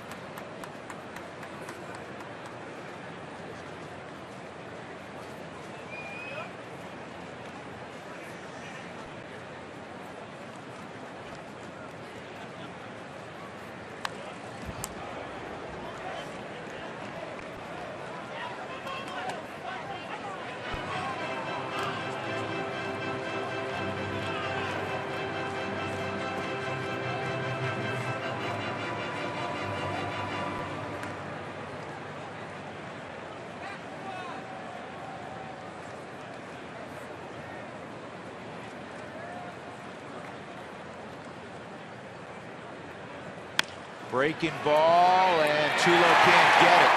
Lynn's going to stop at second. 2 men on, nobody out.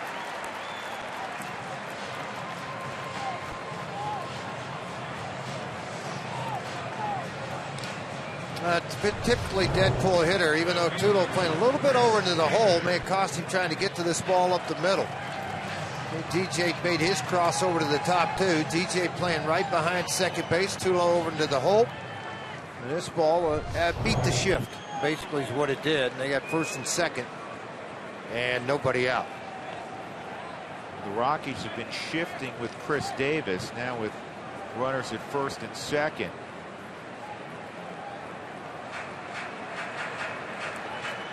See what they do with their infield alignment now. They're anticipating a bunt. Yes.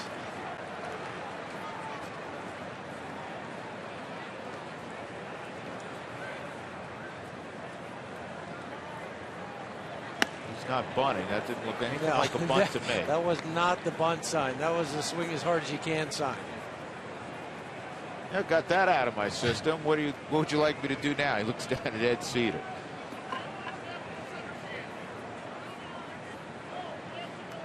Christian Friedrich, saw him on opening day.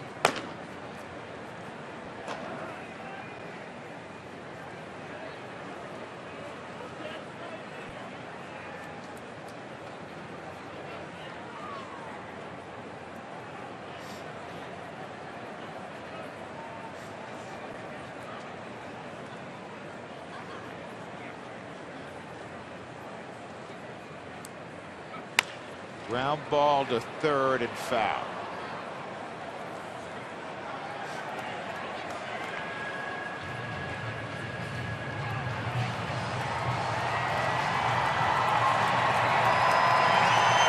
Just need one of those over the top of the bag and have a triple play.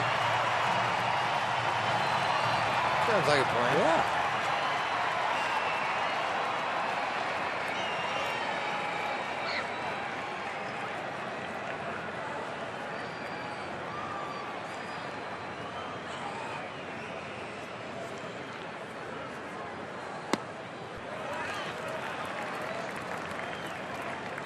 Good 0-2 pitch.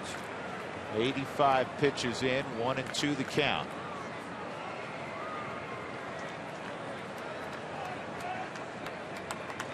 Walt's thinking that if he can get Davis, he'd go to Friedrich next, with 2 of the next 3 hitters left-handed.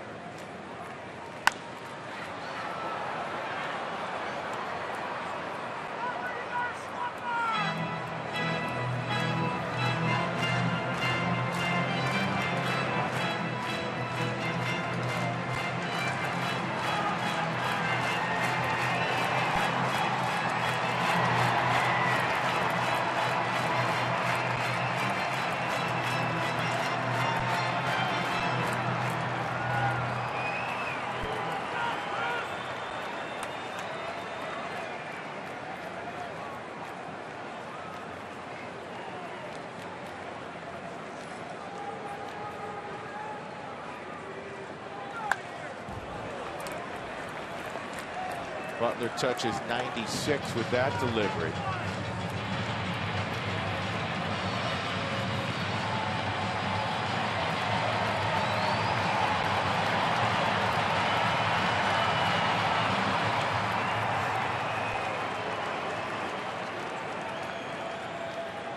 Lind at second. He walked on 4 pitches. Ramirez with a base hit up the middle. Nobody out, 1-2, comebacker. Butler needs a good feed. They can turn 2. They will. Nicely done by Ed. He took that extra second, George, and you've been in that situation so many times. We've also seen pitchers throw it into center field. Well, you also got to look and remember in your mind when it's hit, yeah, I asked who's covering. They said shortstop, but when you catch it, you want to make sure who's getting there. Get your feet underneath of you and then throw the strike. There's DJ, showed the hand coming over, saying, I got it, right over the top of the bag.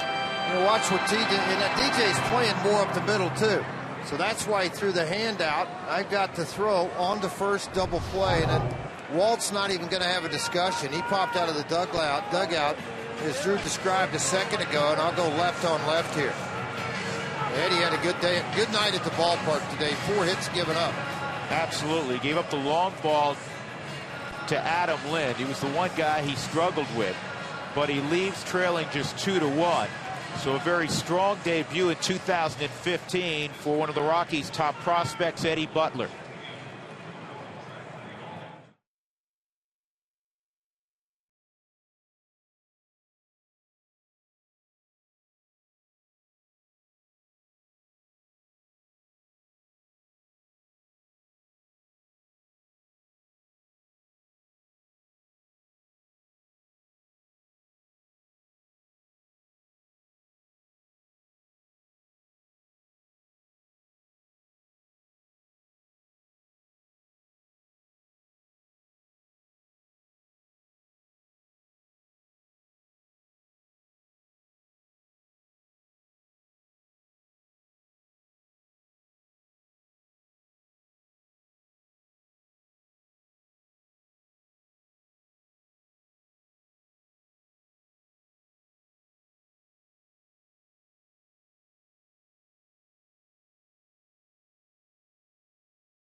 Rick, 7 shutout innings. Jordan Lyles 2 runs over 6 innings yesterday.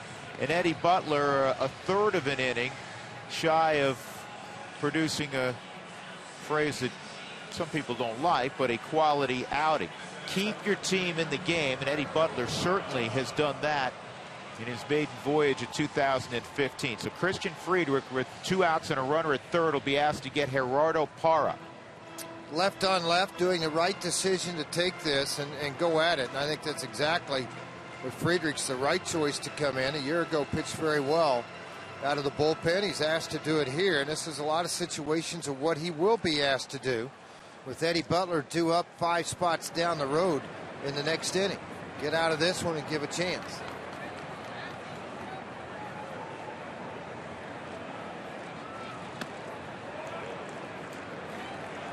Going back to these numbers, when Christian became a reliever late last year, the opposition was 4 for 36 against him. His whole demeanor changed. 2-0. This is at 92. Fastball work anywhere from 90 to 94 with a sharp slider.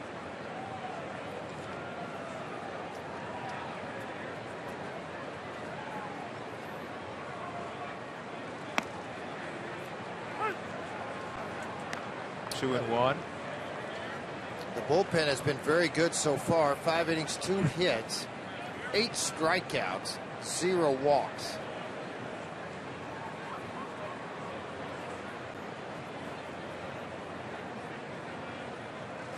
Two one on the ground, foul. And it's 2-2. Friedrich got to throw in front of his parents this weekend.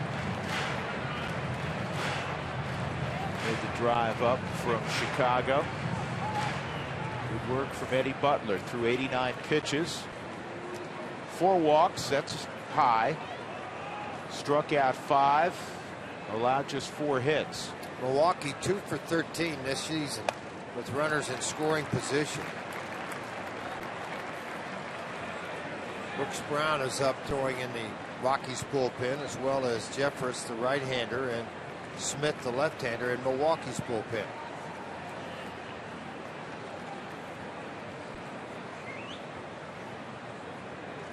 Three-two on the ground. DJ on the backhand side sets his feet and gets the out. So the Rockies keep Milwaukee off the board in the 6th, despite the first 2 runners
Christian Friedrich gets his man Gerardo Parra to keep it a one-run game as we go to the 7th inning.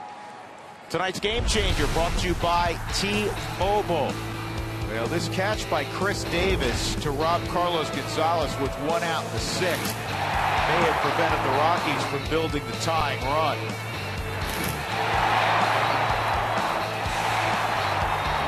Well, Willie Peralta loved it. Nolan Arenado will lead off here in the 7th. Corey Dickerson and Nick Hundley to follow. It's still Peralta on the hill. And they still got the left-right combination of Jeffress, the right-hander, Smith, the left-hander. Nolan on the night as a double, scored the only run for the Rockies, has hit the ball hard. And he gets underneath this one. It's going to be Gomez in left center, 1 out. By the way, Doug wanted to hand this to me also. Rich Belanger and Brooks Robinson Gold Gloves with the early 70s with the Orioles. He just keeps looking and popping names out left and right. The Dodger, that longtime infield, Say never won one. Couldn't find one for Russell or Lopes, but Garvey did win 4 as a popularity vote. There's the aforementioned Jeffress and Will Smith. I thought Will Smith, very impressive, coming over from Kansas City a year ago and pitching here for Milwaukee. Think about what Kansas City would have had that bullpen with him there also. Wow. Yeah. Carried Kansas City to the brink of a world championship. Strike 1 on Corey. Former Rocky Franklin Morales, the left-handed reliever, now with Kansas City. He made that club out of spring training. Ryan Matson, another former closer, is now their 6th inning guy for Kansas City.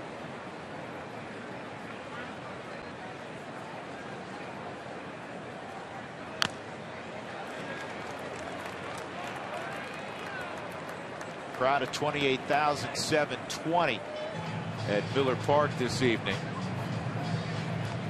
The Rockies have guaranteed themselves of winning the opening road series of the season by virtue of their 10-0 victory on Monday 5-2 last night. Think about this. Last year, that's how tough it was for the Rockies on the road. They won only 3 road series the whole year. Yeah, crazy, isn't it? But I think coming into this, don't be satisfied with a series win, have a series sweep. There's still time left. Down just a run with 1 out in the 7th. This ball is hitting the air to deep right center. It may tie it up. It will. You said it. Corey Dickerson said, I'll take care of it. 2-2. Dickerson's 2nd of the year. That was a bullet of a home run. I thought when it left the bat, Jeff, I thought double the whole way, and then I see it hit off of Toyota territory. It didn't hit off just like a wall scraper. No. It hit, I mean, on the line at Toyota territory. Yeah, they might need to go out and repaint that because the ball hit it so hard. 0-2 count when the ball hit at 94 miles an hour. Ball in the middle of the plate. Big mistake by Peralta. You could tell that Corey wasn't sure it was getting out as hard as he ran out of the box. Think of the 2 home runs he's hit, fellas. Both were 2-strike counts. One was an 0-2 count, and one was a 1-2 count. Making mistakes, make them pay. That's just the thing. The feeling I get being down here by the dugout is a case where you don't feel like it's going to be over. Even when the home run by Lynn, guys are coming in after that half inning saying, so what? Doesn't matter. Ramirez at 3rd. 2 outs.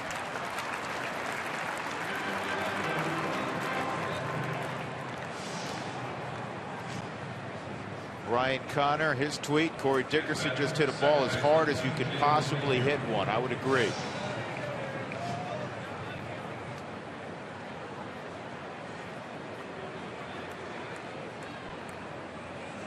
Thunder up and down that lineup. It's not just thunder, Jeff Houston, it's good hitters. Yes. And this is back up the middle. Stops another one. Yeah, Willie Peralta this time used leather as he takes a hit perhaps away from DJ LeMahieu. The Rockies get the equalizer. Corey Dickerson with the 1-iron to right center. Stretch time in Milwaukee, 2 apiece.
Rockies 2, Brewers 2 as we go to the bottom of the 7th inning at Miller Park. Brewers had a 2-0 lead on an early Adam Lind 2-run home run. The Rockies scratched out a run in the middle innings, and Corey Dickerson a moment ago hit a bullet to right center field to tie this game at 2. And now the Rockies will hand the baseball to Brooks Brown, his first appearance in 2015. Up and down a year ago, but he closed the season, George, with a flurry. He was maybe the Rockies' most effective reliever the final 6 weeks of the season. 208 opposing average against. That's outstanding. First batter faced to 115 average. He came up, and it's a nice story. 29 years old, former first-round draft pick of the Arizona Diamondbacks. Signed as a free agent. But when he came up that last time, as Drew said, he just dominated the league at 93, 94 miles an hour. Touching 95 at times, explosive slider.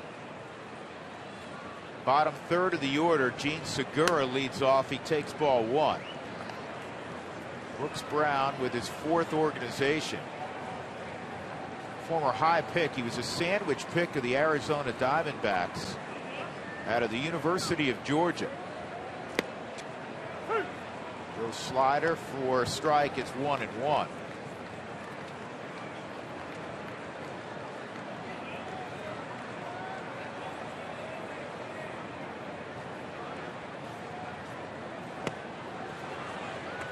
There's part of that hard breaking ball that he could throw at 86 miles an hour, a mid-80s type slider.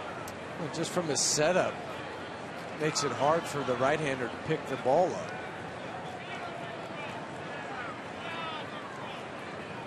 Nice job, Christian Friedrich. Clean up the inning. And that is Tyler Chatwood next to him. Tyler traveling with the ball club. His rehab has gone really well from his second Tommy John surgery. The first came in high school when he was growing up in Orange County. 2-2 on Segura.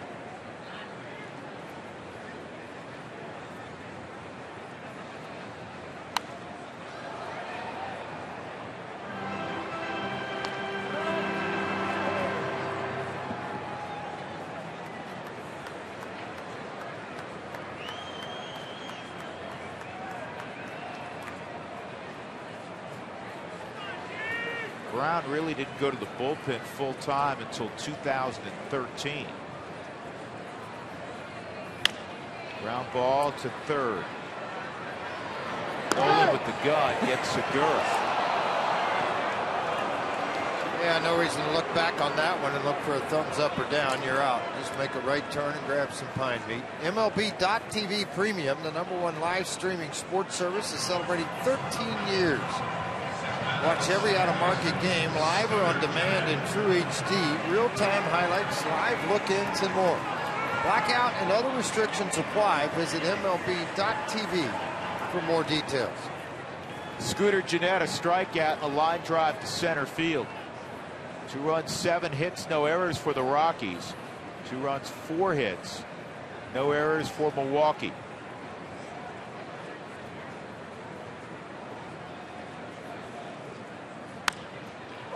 And this is playable. Shallow left. Dickerson coming quickly and under control makes the catch. 2 outs.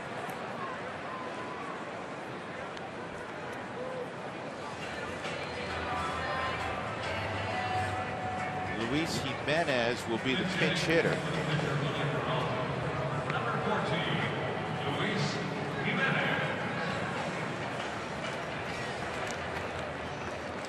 You know who's on that Milwaukee bench?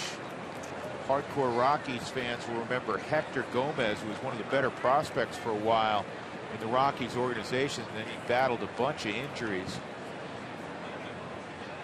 He has made the Brewers this year. Jonathan Broxton apparently will be next. Gomez, one of the extra infielders. There he is.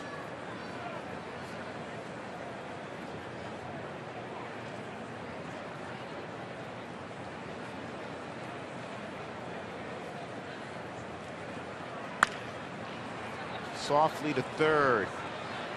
Good inning, Brooks Brown. We said that a ton in August and September of last year. Rockies back on offense in the 8th in a 2-2 ball game.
Two as we go to the 8th. The Rockies will go to their bench. It's 9-1-2 against Jonathan Broxton here in the 8th. Time for the CenturyLink link to what's next.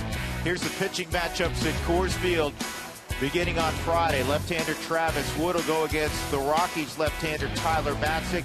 Then the former Rocky Jason Hamill against Kyle Kendrick. And on Sunday, Kyle Hendricks against Jordan Lyles. Jonathan Broxton in the ball game yesterday had a clean inning. 62 ball games last year. 1 inning, 1 strikeout yesterday. Still has that ability, though, to strike out a number of hitters. 58 2/3, a very good whip of 1.02, an earned run average of 230. Daniel Descalso will be the pinch hitter. Outside ball 1 on the longtime Cardinal. And this is why you need 2 infielders on your bench, so you can pinch hit Daniel. You still have Rafi and Noah if something were to happen and he had to go in the game. Off the plate, 2-0. Adam Ottavino, who was unhittable yesterday, getting loose in the Rockies' pen. George made mention of this early in the ball game. With the day off tomorrow and the relatively light use so far of the bullpen, all hands available tonight. 2-1.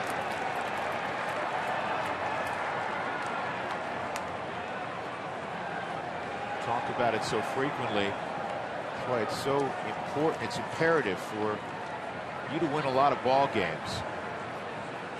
Be an 85+, 90+ win team. You got to get length out of your starting pitching more often than not. 2-2. 7 innings on Monday, 6 innings yesterday from Lyles, and 5 2/3 tonight from Eddie Butler. I like the Rockies' chances if they can be either ahead or 1 run down or tied. That starter goes 6 innings, you turn it over to the bullpen, everything stays the same until the offense clicks.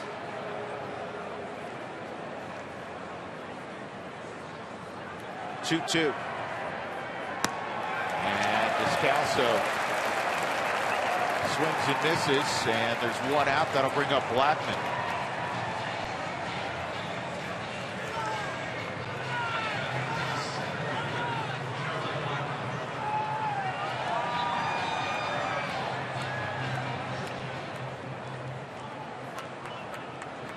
See if CB remembers the A little bit of body language that he rang Charlie up last time. Charlie wasn't very happy about it, down and in slide.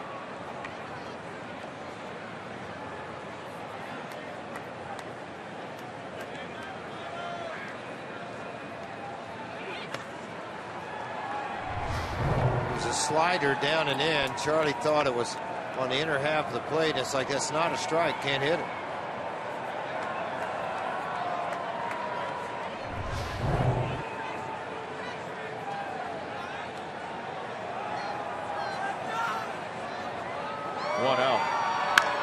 This ball's well hit left center field. It'll hit off the base of the wall. Blackman in a second with a 1-out double. Go-ahead run in scoring position for Cargo.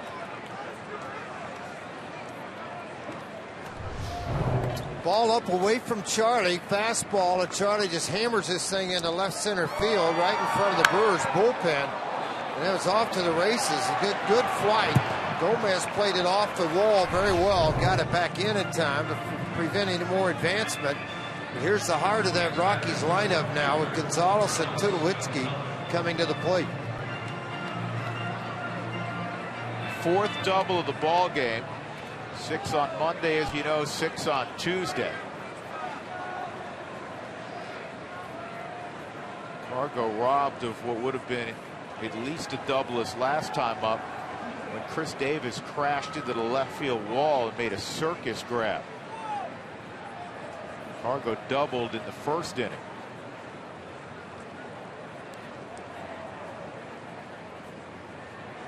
This ball's crushed deep right center. Take a good look. You won't see it for long. He almost hit the middle of the scoreboard. 4-2 Colorado.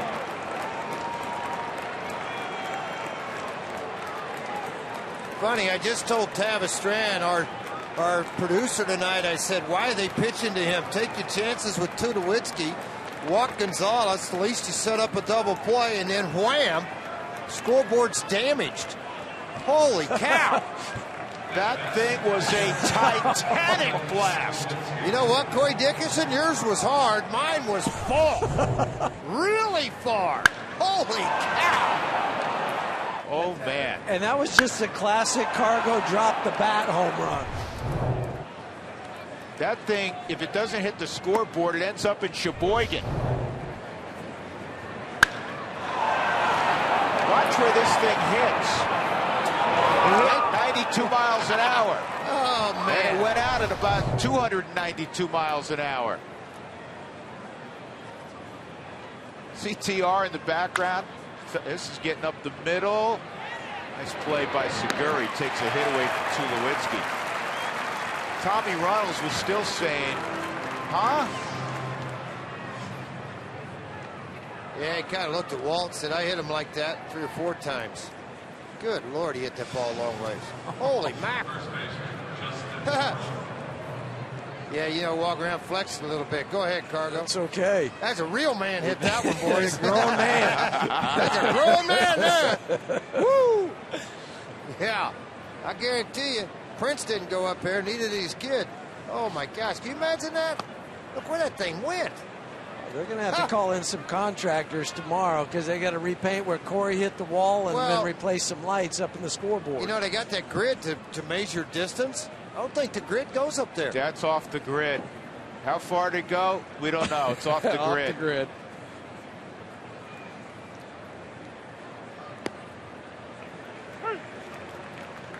Boy, and this place got silent in a heartbeat. Huey, you're down at field level. I'm still staring out there. I'm dumbfounded. How high off the ground was that in dead center field? This is what, 50 feet off the ground? I have no idea. I mean, trying to look at it, 50? maybe 100. 50? That's like 6 stories high. What do you mean 50 feet? Yeah, you're right. It's more than 50 feet. Well, I was just looking and listening to the guys in the dugout. As soon as that ball was hit, I mean, the guys over here were just screaming, just in joy in watching the flight of that ball.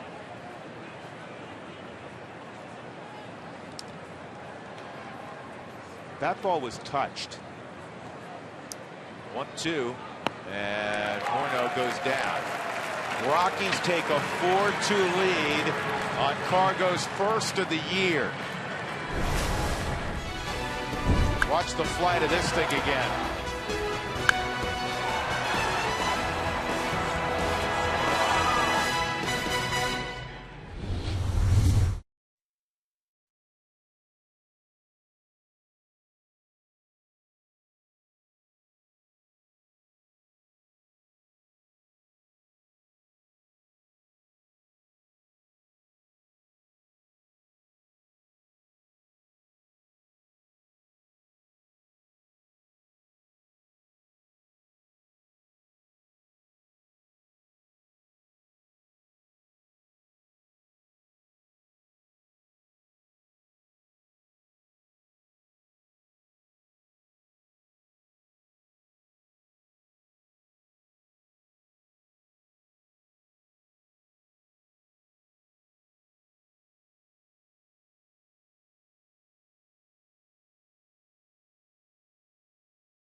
Wow, Rockies up 4-2 on the 2-run blast by Gonzalez.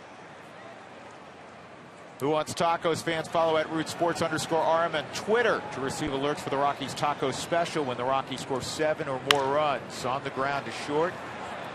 And Tulo's going to throw out Carlos Gomez. Big first out. Adam Ottavino, spotless last night. One pitch, one gone here in the 8th inning in Game 3. Well, last year, very accomplished year, 65 innings. The earned run average 3.60 only because he had about a 2-week span there that he got roughed up. Other than that, special year for a special pitcher.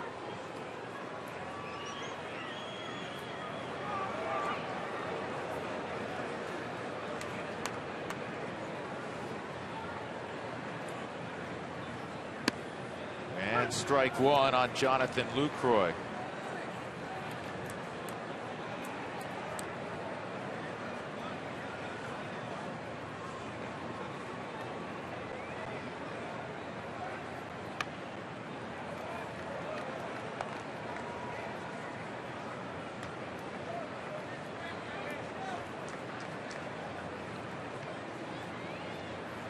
Crowd not happy about it, but there's still a buzz at how far that ball went. Cargo went out to right field. He glanced up there. Why not admire it?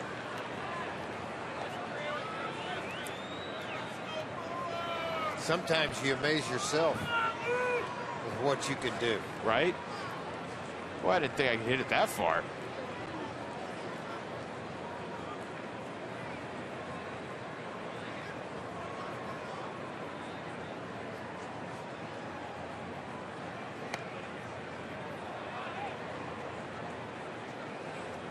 Two and two.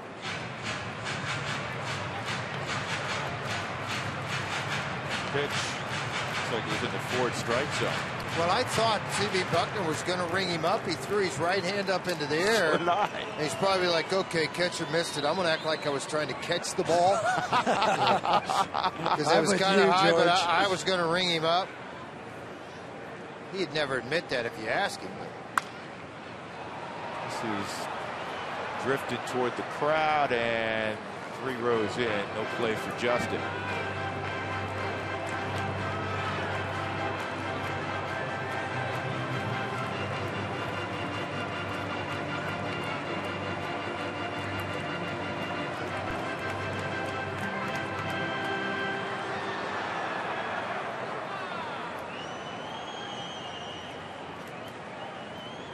One out, nobody on.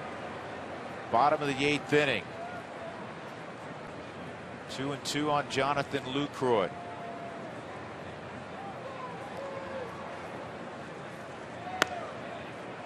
.97-mile-an-hour fastball misses.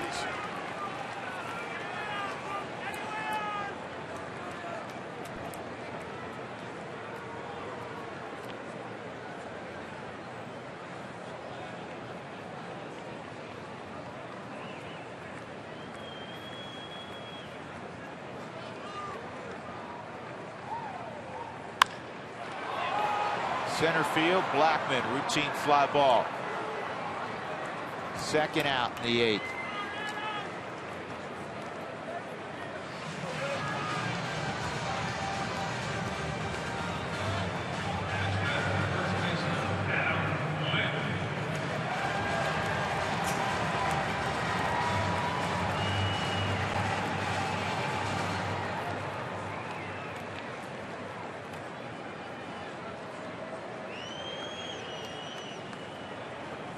Lynn, the double, a 2-run home run, and a walk. It's been the best story in this series for Milwaukee. Got a nice first 3 ball games in his new uniform. One mistake Eddie Butler made. He did walk 4 batters. Other than that, Eddie was difficult to hit. A lot of mishit ground balls, 5 strikeouts.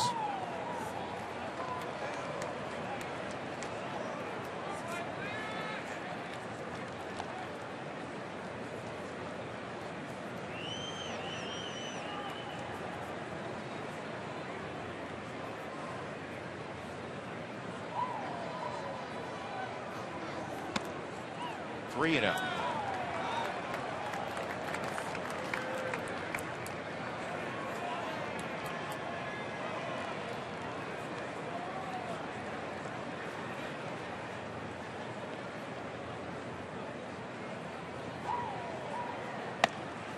And he lost him. Yeah, the bullpen has retired 21 of now 24 batters it's faced this year.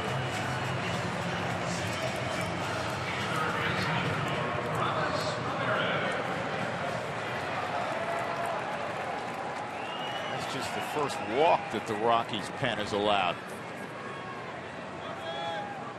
So 8 Ramirez, strikeouts so far to go against 1 walk. Pretty good ratio that you like. Rockies put the shift on. 2 outs. Ramirez 1 for 3. Tried to make it a 4-4 ball game with that swing.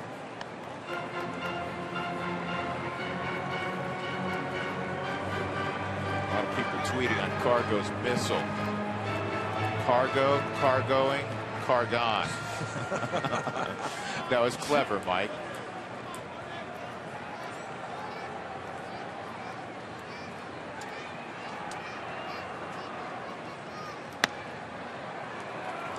That was right there. 1 ball, 1 strike.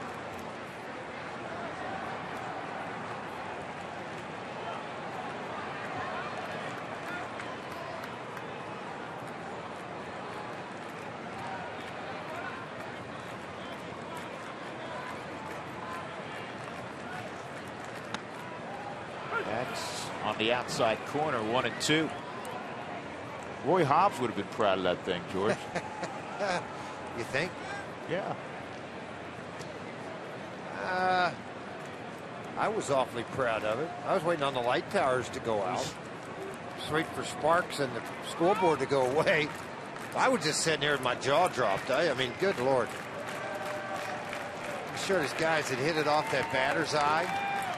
See you later. Strike 3, outside corner at 95. Ottavino will jog to the dugout. We'll go to the 9th. Rockies 4, Brewers 2.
low fare now at southwest.com. By Mike Shaw Subaru, always our lowest price in sales and service guaranteed. And by the University of Colorado, Denver. See how CU Denver learns with purpose at learningwithpurpose.org. Rockies at 1 point trail 2-0. They have a 4-2 lead here in the ninth. The Toyota postgame show naturally will follow. For more details, here's where Mark Stout. All right, Drew, we are looking forward to it. What we've got on tap. It's a chat with TR. Tom Reynolds is going to chat with Huey. Also, the Butler did it. Eddie Butler, only his fourth start in the bigs, looking good today. And Precious Cargo. Did you see that home run that gave the Rockies the lead? If you didn't, we'll have it in the Toyota postgame show. Looking forward to that. We'll go back upstairs, guys. I still think it's off the grid because they haven't said how far it went. We can't measure it. We can only guess. 470? Wow. Really, really bleeping far. I'm just saying VF, very far. Nolan Arenado strides to the plate against Jeremy Jeffress here in the ninth inning. Jeffress worked in the series so far. He worked an inning on the opening night. Oh, I take that back. He didn't. I thought he did. But he warmed up a couple of times. Jeffress worked an inning last night, didn't he? Not last night. He got in the ball game, worked an inning on Monday. An inning, one walk in that ball game. On opening day, throws a cutter, that slider, that at 78. Nolan not happy with the call. CB's not happy with the dugout.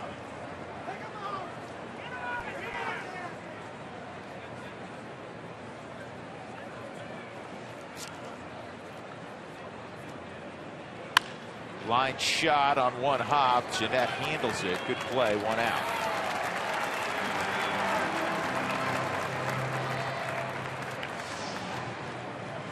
It's not only the runs and the hits, Jeff Houston.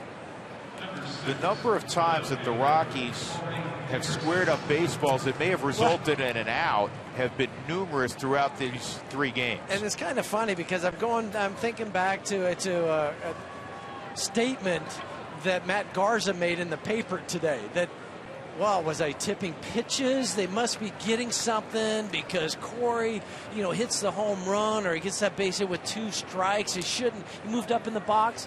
That tells me they're in their guys' heads because a pitcher wouldn't say that unless he felt they were picking up pitches. And later on in the interview, here's the home run by Dickerson.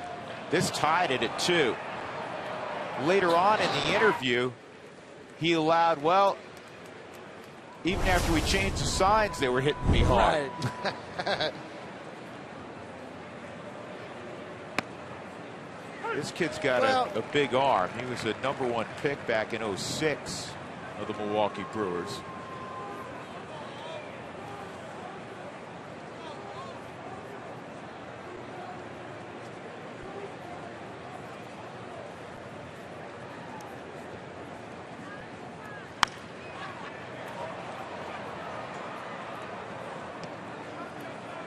One and two.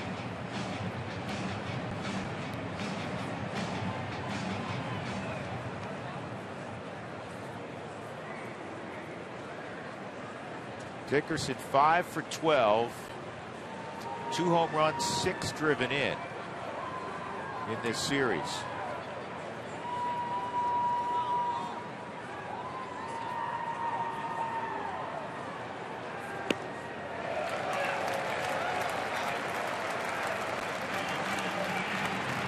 Two outs, Nick Hundley will come up. LaTroy Hawkins, the former Brewer, got his first save of the year last night, warming in the Rockies bullpen. Scheduled for Milwaukee, Chris Davis, Gerardo Parra, Gene Segura. Keep in mind that Ryan Braun did take batting practice today. In fact, he took batting practice yesterday and is supposedly available.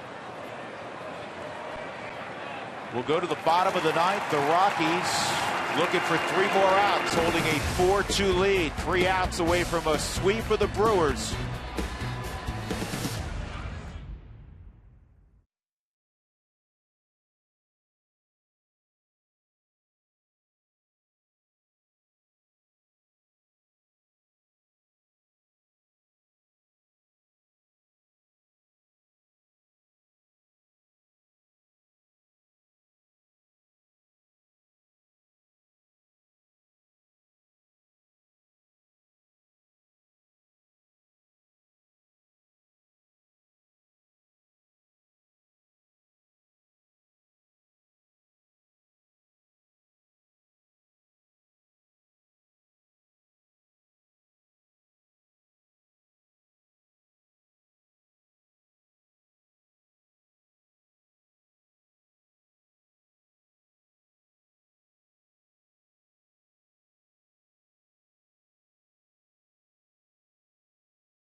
Rockies lead at 4-2 on the Cargo 8th inning missile to center field. Our Jimmy John's delivery of the game, that missile in the 8th inning against Jonathan Broxton.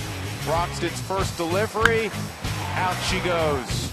Dead center field. Now they finally have reported a distance, and I'm not buying it. They say it's 466 feet. But of course there's an edict. Somebody wrote in invisible ink a long time ago that you can't have 500-foot home runs.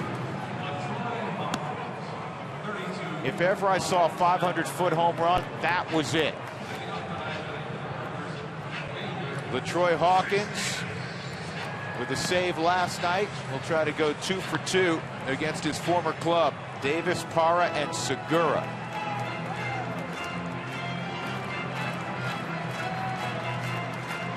Appearing in his 1,002nd ball game, ties Goose Gossie's for 15th all-time with this appearance tonight.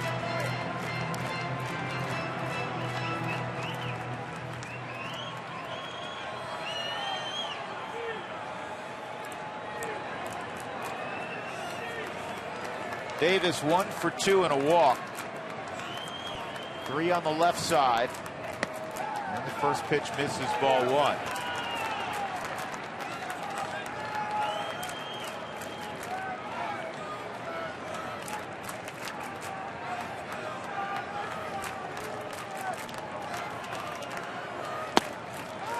Sinker low, 2-0.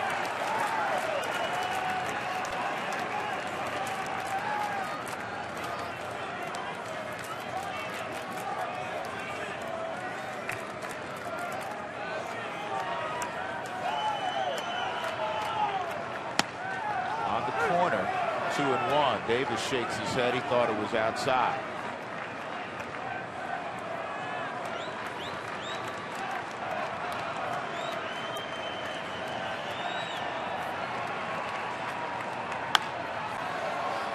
Out of play, 2-2.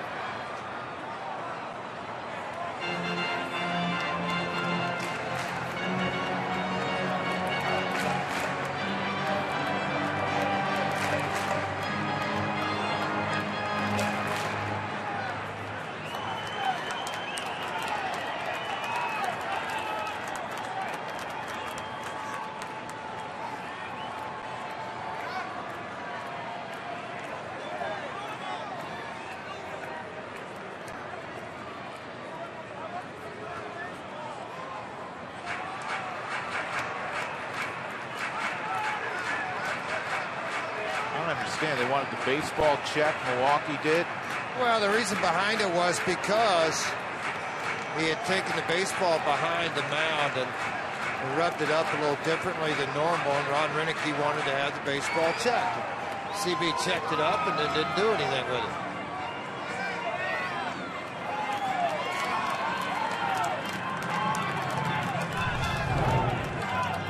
Just rubbing the baseball up. His ball doesn't do anything funny, so I don't know why you're worried about it.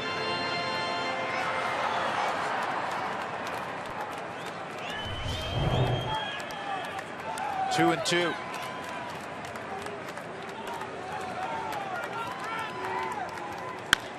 Ground ball to Tulo. 1 out in the ninth.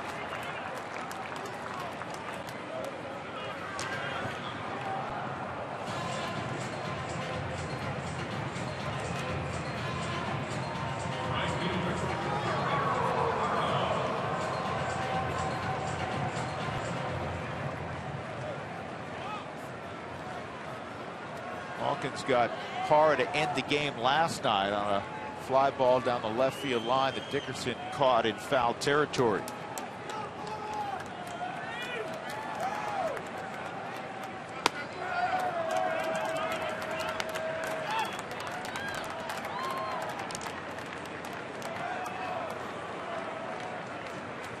Brooks Brown on the plus side right now.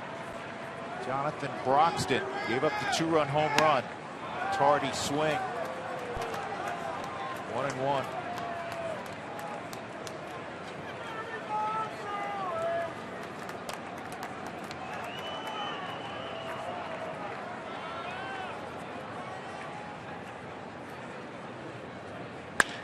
Hard on the ground, past diving Nolan Arenado. So that'll bring up the tying run in Gene Segura. Now the one threat that obviously comes into your mind is can he hit? That's Braun, because he's been inside, but you'd think they'd be getting close. This is somebody they'd be looking at pretty quick to get to. You're going to run out of bounds. This ball sliced right by Nolan Arenado into the outfield for a base hit. Jeanette is in the on-deck circle. Segura's in the batter's box.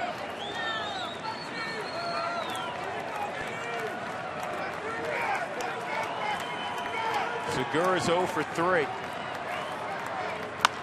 Ground ball through the right side. Not hit hard, just in the right spot.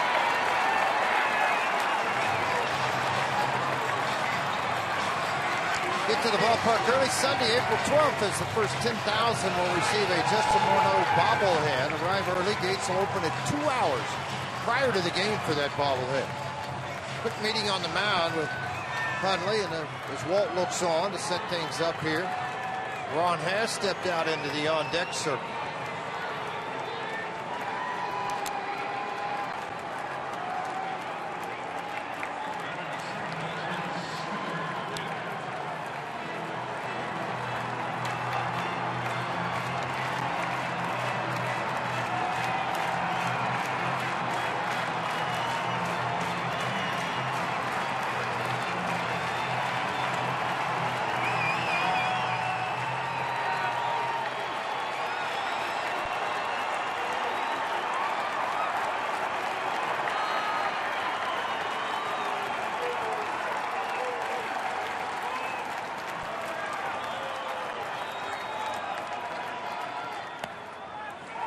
Bit high on Jeanette.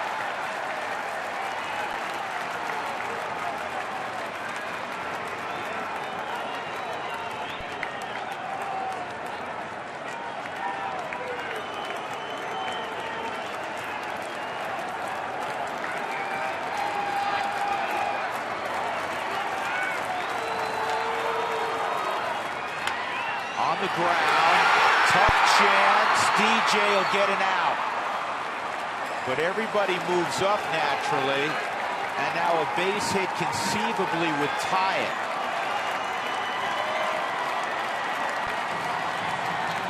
Great play by LeMahieu, the second time he has made a fabulous defensive play tonight. Made a great play last night to rock Chris Davis. First step awareness, get to the baseball, and then be able to get the out at first base. Crowd of buzz because Ryan Braun's going to hit. He had a couple of at-bats on Monday and then had to come out of the ball game with a strained rib cage muscle. He was 0 for 2, including a strikeout. Didn't play yesterday.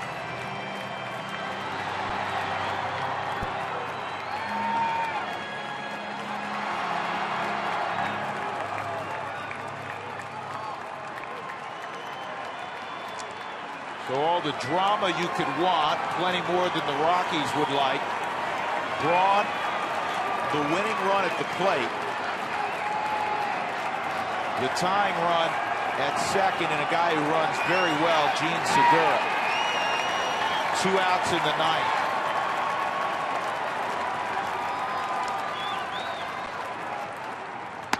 Swung on and missed, 0-1. They've only met one other time in their career. It's 0 for 1 against Troy Hawkins, so it's not like a lot of history between these two guys. Former teammates.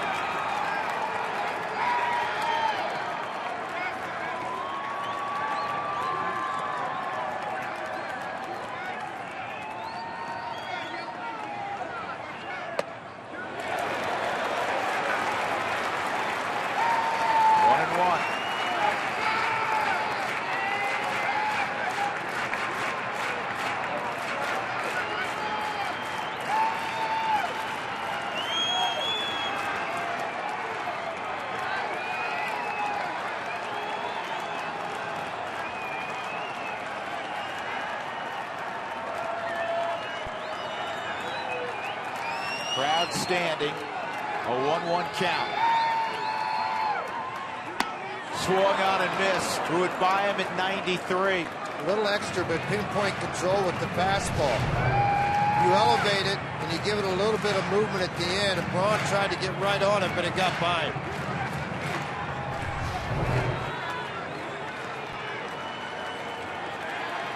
What do you like here?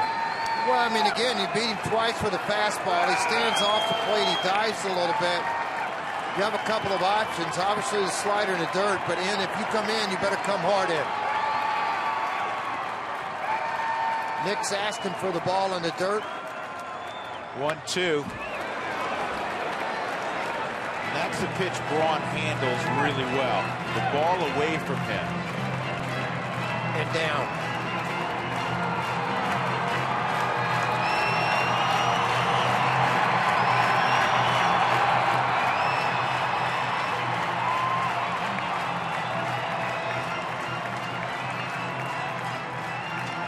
Any guess what that conversation was about?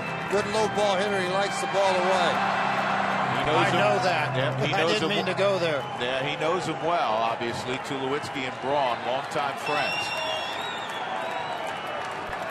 But again, Hawkins knows his strengths also. A lot of time spent together in batting cages and conversation on hitting. Well, Troy's been doing this a while. Trust you, my guy on the mound. 1-2.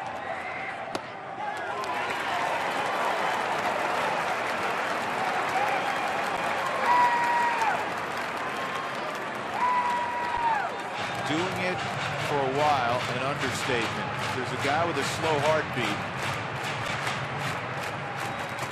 The oldest man in the game, LaTroy Hawkins at 42. Parra singled, he's at third. The tying run, Gene Segura, he singled, he is at second. They're 2 outs. Rockies up 4-2 in the ninth. A strike away from a sweep.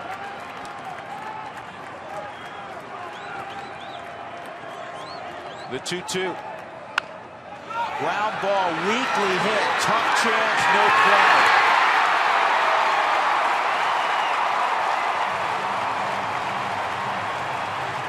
So it's 4-3. And Carlos Gomez will come up. None of these balls have been hit particularly hard, nor has this. A little soft ground ball hit to Nolan. Braun got out of the box in a hurry. Nolan tried to barehand. Don't think he would have had a play on him anyway. Ball bounced out. The run scores of Parra, first and second, 2 outs and a run in. Gomez 0 for 3 and a walk.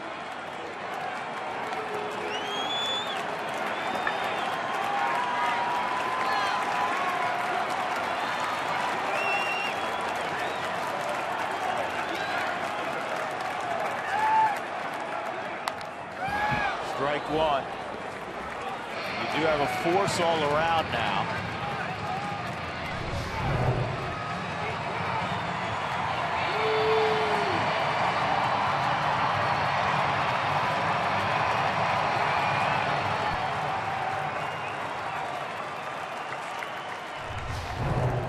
Braun runs well, so as George described, Nolan had no play.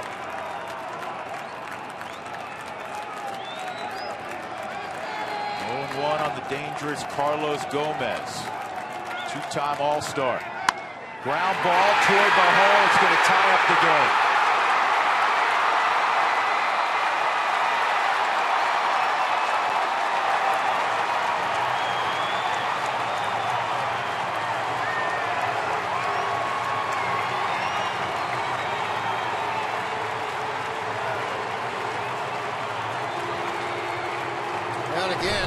Not many balls hit hard. This was not either.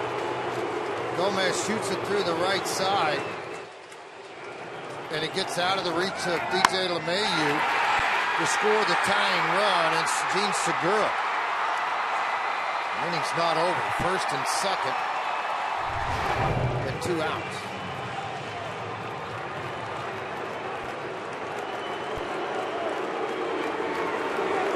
Jonathan Lucroy, who has had a forgettable opening series, without a hit. Rockies and LaTroy Hawkins trying to keep it that way and push this game to extra innings. Winning run at second and Braun.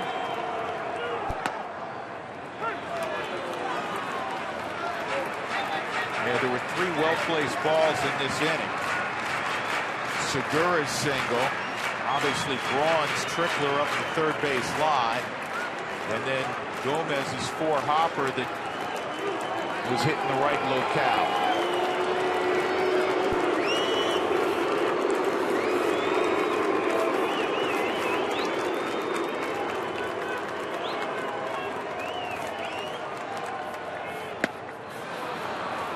Oh, and 2.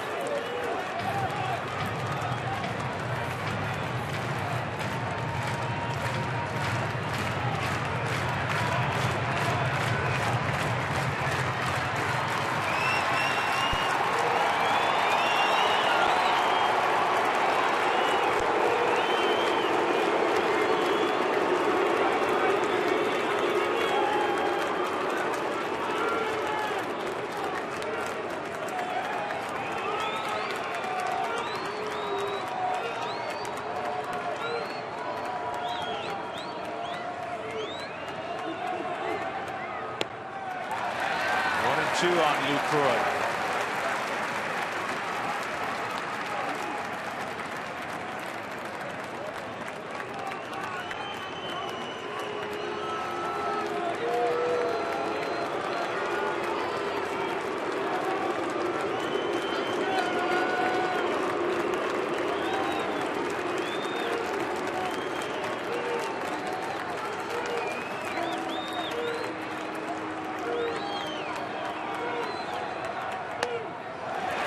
Couldn't get him to chase, and it's 2 and 2.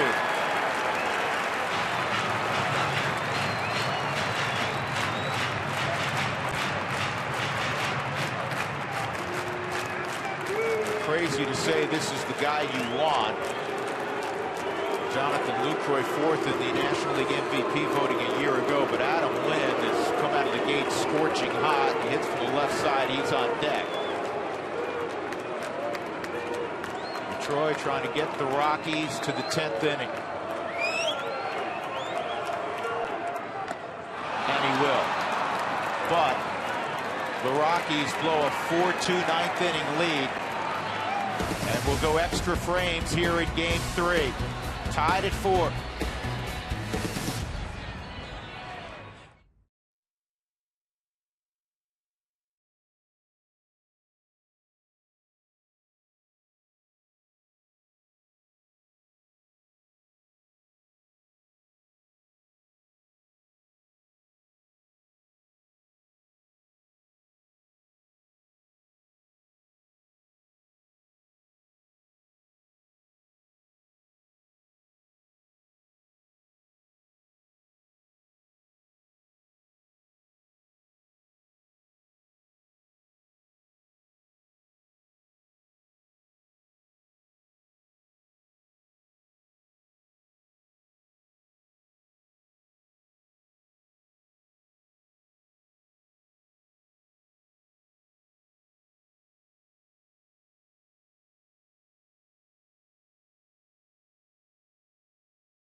The Rockies 4, the Brewers 4. Rockies could not get the final 3 outs with a 4-2 lead as the Brewers found holes in the infield and produced the 2 runs to equalize things. So the Brewers, even in the 10th, will go to their closer, Francisco Rodriguez. He was in the ball game last night.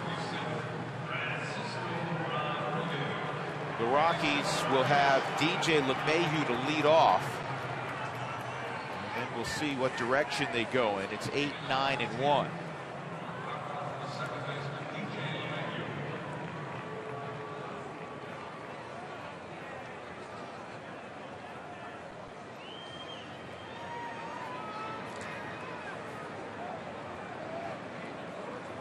Rafael Ynoa for the moments in the on-deck circle. Takes ball 1. DJ does at the plate. LeMahieu, an RBI single, clutch single through the right side with 2 outs in the 5th inning to get the Rockies on the board. They trailed at that point 2-0. That made it 2-1. 1 for 3 tonight.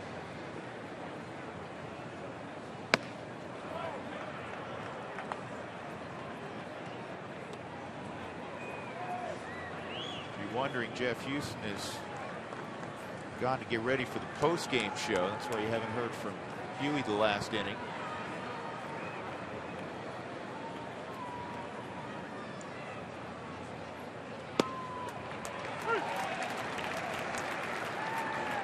K-Rod, when he was saving 60-plus games with the Angels, George, it was that wicked, power slurve, hard slide, whatever you want to call it. But he had a 95-mile-an-hour fastball to boot. Now it's 89, 90, still with that good breaking ball. Yeah, a lot of good breaking ball, but also not afraid to come at you with his fastball. I think the plan of attack here is DJ. If he gets on Ynoa to bunt him over, if he doesn't, then pull back Ynoa and go with Wallin and let him swing away. Only because if you pinch hit Ynoa, where's that leave you as a reserve for the middle infield if something stupid happened? You don't have one. Yeah, that's why I said for the moment Ynoa's in the on-deck circle. But you know that Rosario is ready to go, moving in the background.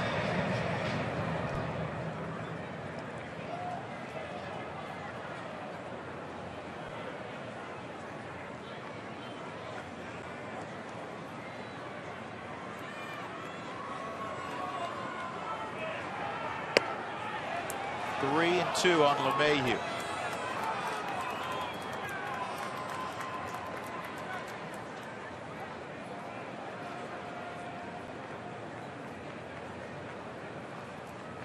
Four runs, 9 hits, no errors for the Rockies. 4 runs, 8 hits, no errors for the Brewers. Rockies have left 3 on, the Brewers 7.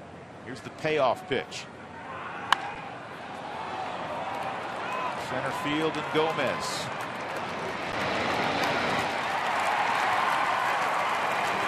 Ynoa comes back, and it will be Wallin Rosario.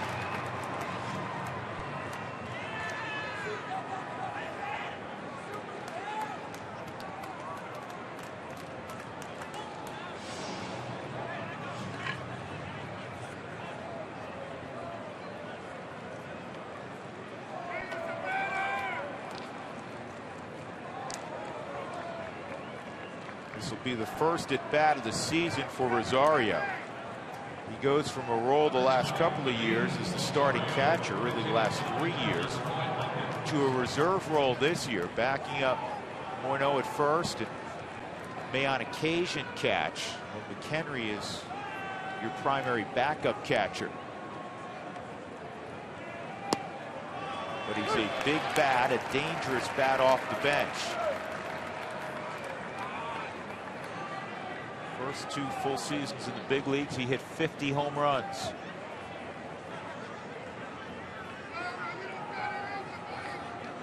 Hit .340 over his final 30 games last year. And he gets 2 curveballs for a strike. 2 nasty curveballs, big break downward. His average as a pinch hitter, .310 in his career, 9 for 29.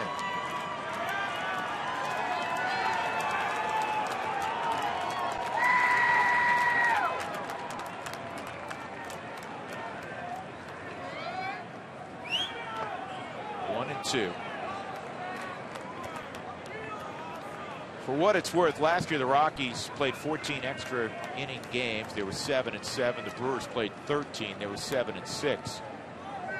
Not the same cast of characters for the majority of the year for the Rockies. Got a few more big bats in the lineup right now.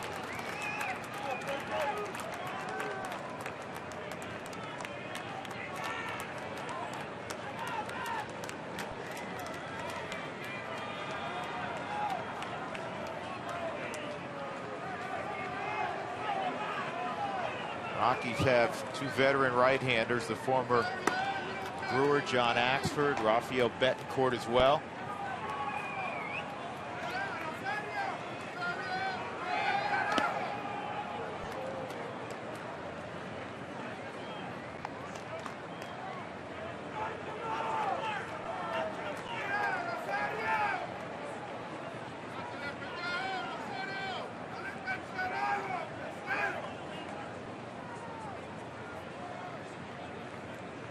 Blackman will be next. He doubled in front of Cargo, who hit the 2-run home run in the 8th to give the Rockies that 4-2 lead. 3-2 now. Successive batters that he's gone full. All different types of breaking balls from 76 to 84 miles an hour. Some curves, some sliders. Orleans yet to take a swing at a healthy swing at one.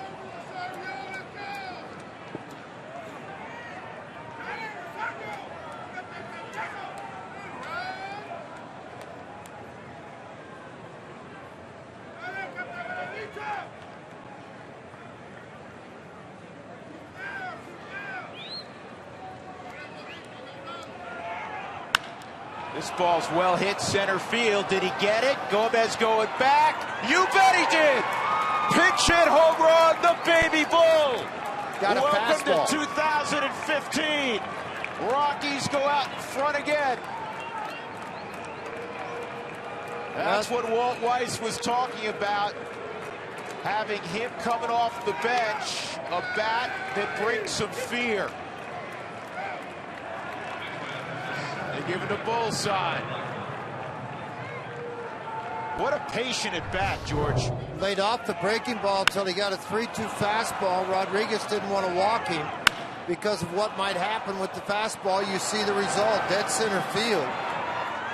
Well over the head and into that Toyota territory in center. Williams fired up, looking back in that dugout. Here's Charlie. How good that must feel for Willeen.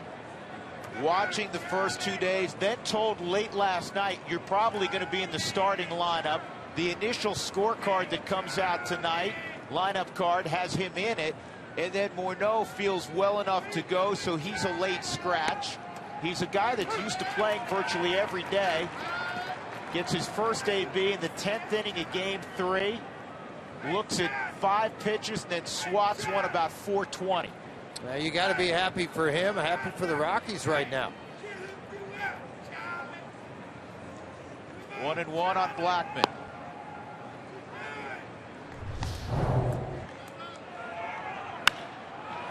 He's a strong man, George. We've said that a number of times through the years. Well, you see all the bull signs coming out. The happiest at that front row, Walt Weiss, as all the teammates surround Willeen.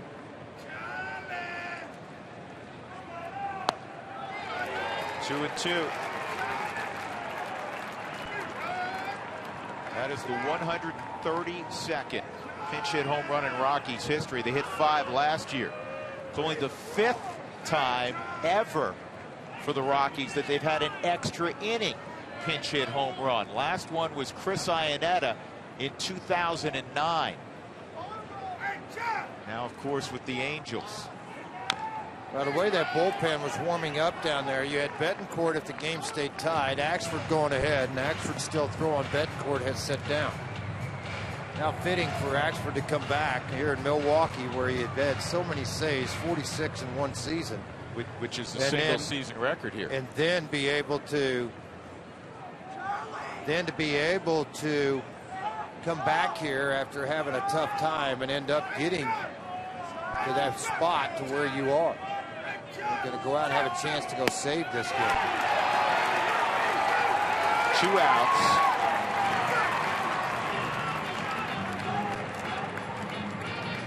And that'll bring up Gonzalez again.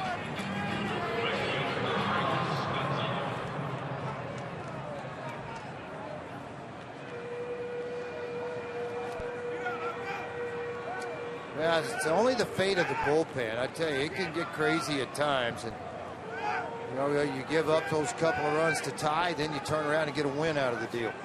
Not the way you'd like for it to go, obviously, but you never want to be on the losing end late in games. This is worth looking at about 100 more times. His 2-run home run in the 8th. It hits the 92, as in 92 miles an hour. They estimated it went 466 feet. They may have shorted him 100 feet.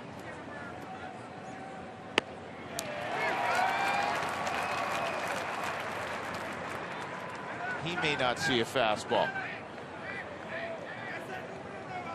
And it wouldn't be surprising if he didn't.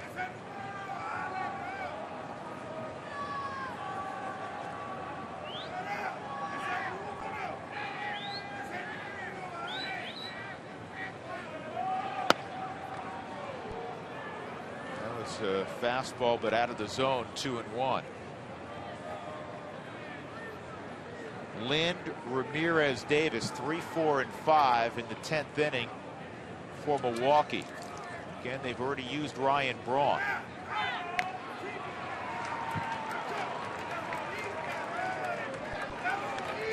Willeen Rosario, a 1-out pinch hit home run on a 3-2 pitch against Francisco Rodriguez. And the Rockies back in front 5-4 here in the 10th.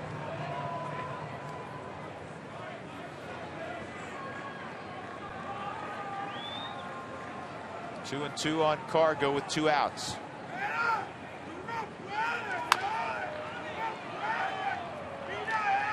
Foul ball. Whoever that guy is down there is going to be really hoarse tomorrow. He's up above you, actually, on the first row. Close to Euchre seats, but not quite. But he's an angry man right now. Unique counseling, sir. It's a baseball game. And Rodriguez strikes out Gonzalez, but the baby bull has put the Rockies out in front again, 5-4. And the former Brewer, John Axford, will try to close it out.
Evened it up. Cargo hit a monstrous home run to give him an 8th inning 4-2 lead. Milwaukee got 2 off of LaTroy in the 9th, and then the baby bull hits a pinch hit home run. So it's 5-4 Colorado, bottom of the 10th inning.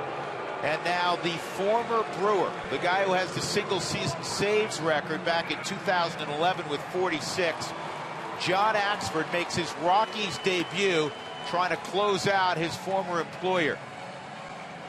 And what a wide range of emotions that are probably running through Axford. Not only the fact that he's back in Milwaukee, but far more importantly, all that he and his wife have been through of late. I know you've read the story. Their 2.5-year-old son bit by a rattlesnake late in spring training. In fact, tomorrow morning he'll be on a plane back down on the off day to Arizona to be with his son, who is doing much better but remains hospitalized. Here's Adam Lind, and that's a strike on the inside corner at 94. And naturally, we wish all of the best to young Jameson and the Axford family.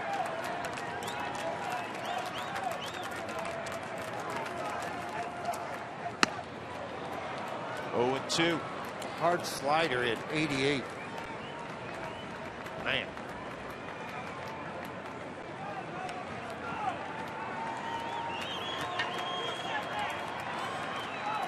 He wants the breaking ball again. 0-2 on Lind, and he got him. Boy, he broke that curveball off, George. Looks more like a guy that has really held his delivery at the very end and a follow through and finish motion. Really staying pronounced on line to home plate. We didn't see that all the time before, and a big strikeout. Top step of the dugout for Willeen Rosario. Big boy bull. Aramis Ramirez. Axford paints the outside corner at 95. 4 pitches, 4 strikes. Ramirez said that was there. C.B. Buckner nods, yes it was.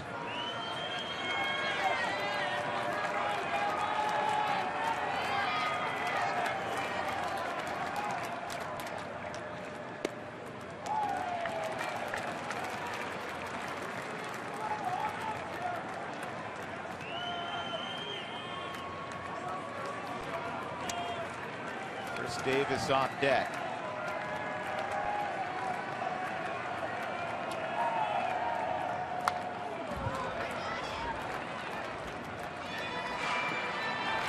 Axford, his wife, and 2 sons make their off-season home in his native Canada, just outside of Toronto.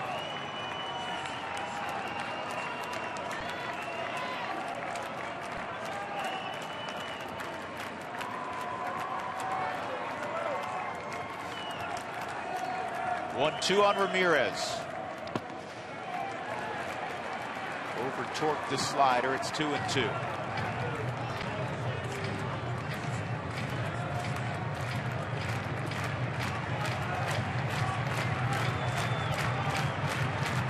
Three on the left side with Ramirez at the plate. The alignment been that way throughout the series for Ramirez. The guy on deck, Chris Davis. 1 out in the 10th. The Rockies up a run. Well, I tell you, you come in here thinking on the road, got potent offense. You take those first 2 games, you score 15 runs. You're up 4-2. Your closer gives it up and tied 4-4. You go up again. You got to have those feelings you can win on the road. Not just a series, but sweep the series, headed home to a park you love to play in. Man, what a great feeling. I hope you can finish this thing off now. Ground ball to the middle of the diamond. DJ's right there, 2 outs. And that shift has paid off already in this series at least 4 times off the top of my head. Yeah, I think more like 5 or 6. Yeah. I mean, it's been a great move by the analytical team of the Rockies to be able to set this up, to give the advantage to the defender to make those plays. They'll keep it right there for Chris Davis. There's some of that analytical team. John Weil on the right, Zach Rosenthal on the left. And Zach in particular, those experts in the analytics of baseball. A little bit low. 1-0 on Chris Davis. 2 outs, nobody on. The Rockies 1 out away.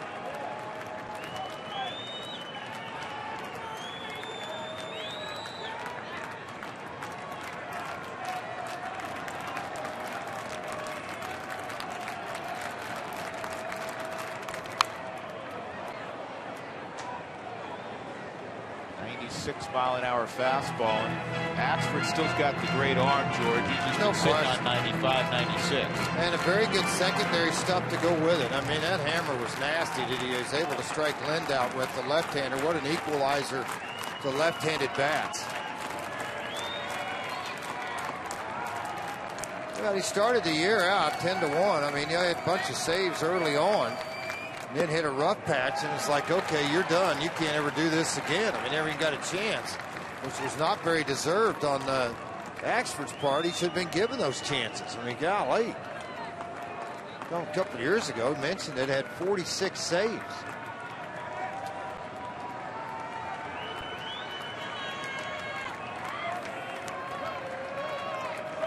Two-one and 2-2.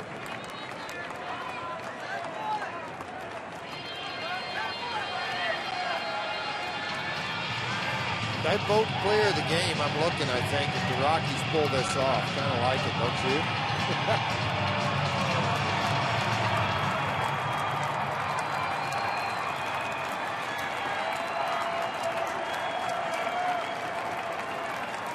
Two balls, 2 strikes, 2 outs. Axford to Chris Davis. Weak ground ball. Arenado coming hard. Out at first, and the Rockies have swept the Brewers on the road to kick off 2015. They win it in 10 innings. Willeen Rosario, the hero, a pinch hit home run in the top of the 10th on his first swing of the year. You talk about setting a new tone for a new season. The Rockies last year won only 21 ball games away from 20th and Blake, their worst season ever on the road. The last time they won a series on the road was the last time they had a sweep on the road. That was in San Francisco, June 13th to 15th of last year. They went 6-40 the rest of the year.